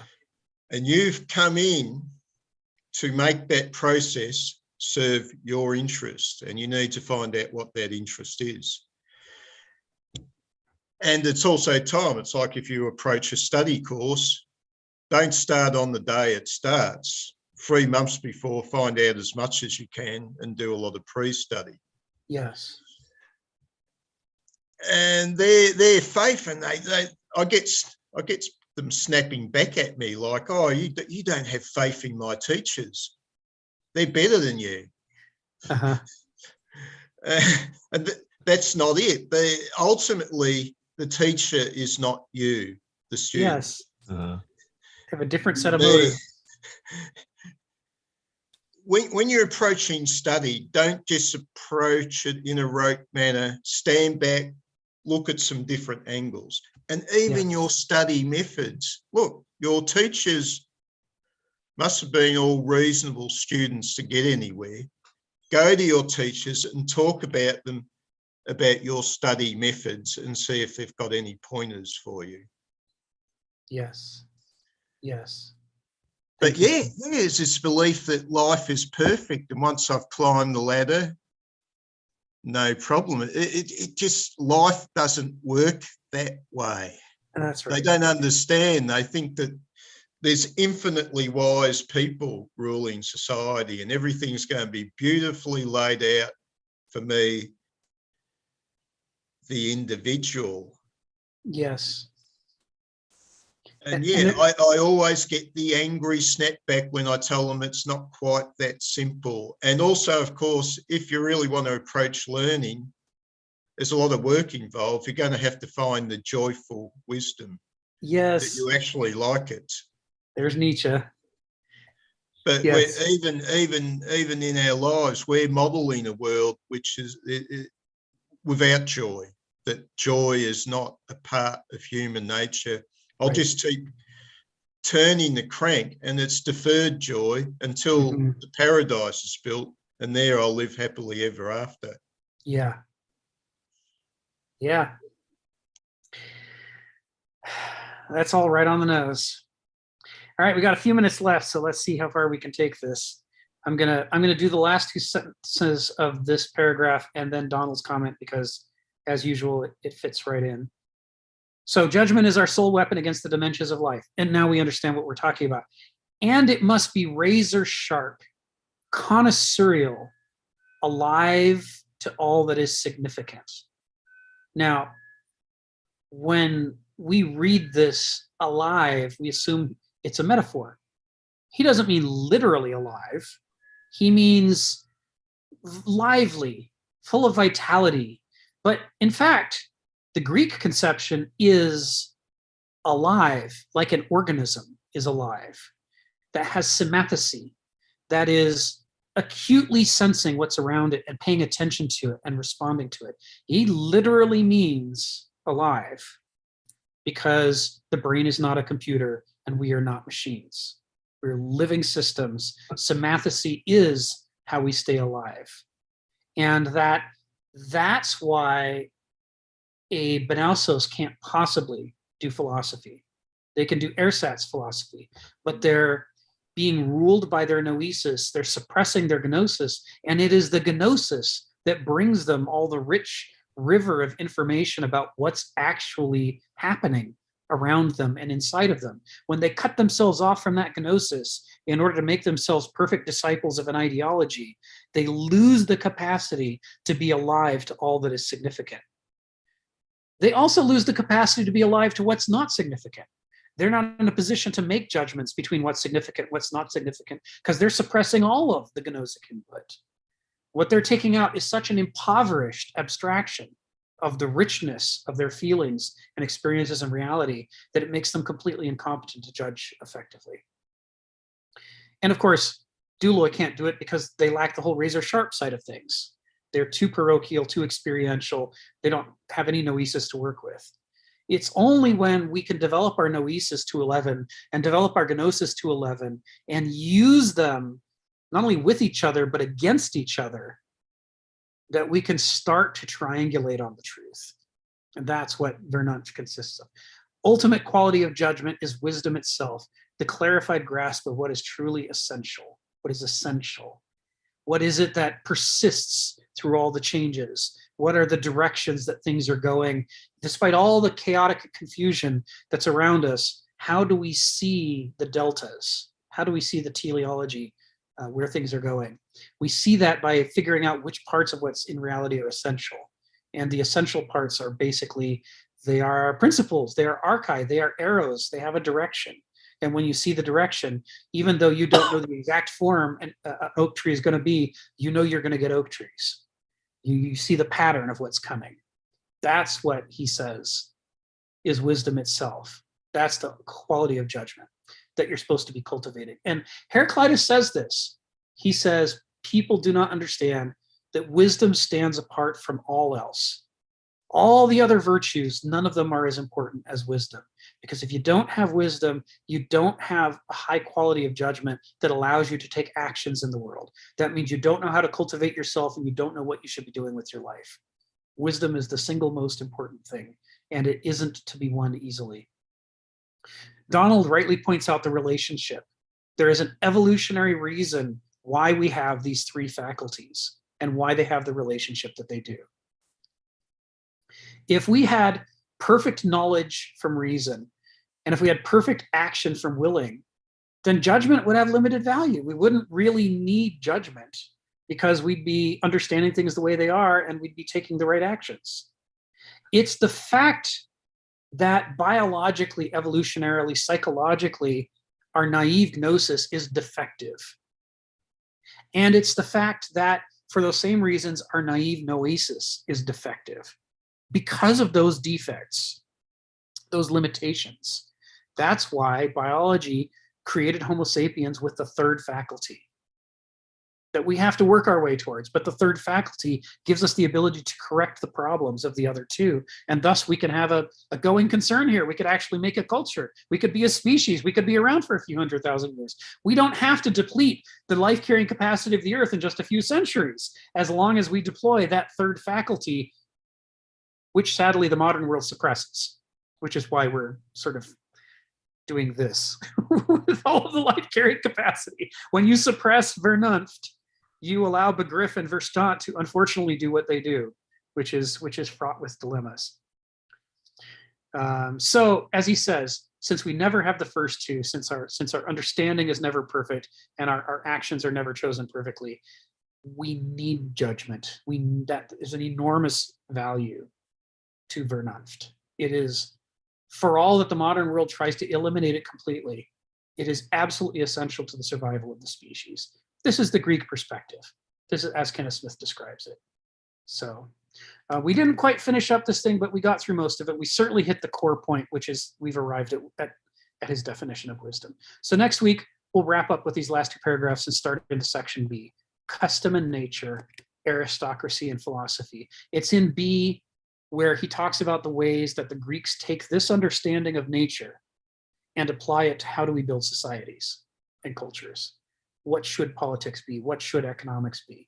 All of that derives directly from this first section that we're just about done with now. Rick, could I leave with a parting wisdom? Please. You know, you said machines can't really respond to the world.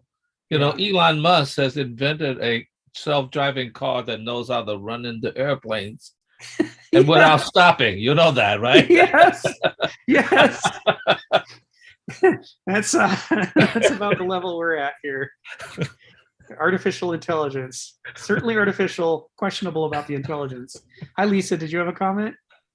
Yes. What page does this next section start on for next Tuesday? So What in the page link number? that I shared, on the web page, there's a separator. There's after section A and all the paragraphs, there's a separator, and then it says it has a bold header, B, custom and nature, aristocracy and philosophy. I'll just paste that in here into the chat.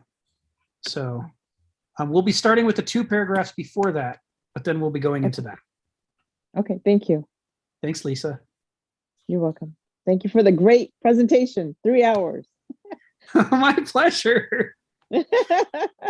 Fantastic. Thank you. Appreciate it. See you next week. You too. Have a great week.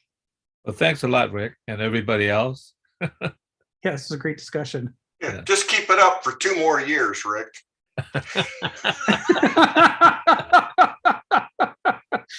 I'm hoping to drag Kenneth Smith in here so that he can explain himself.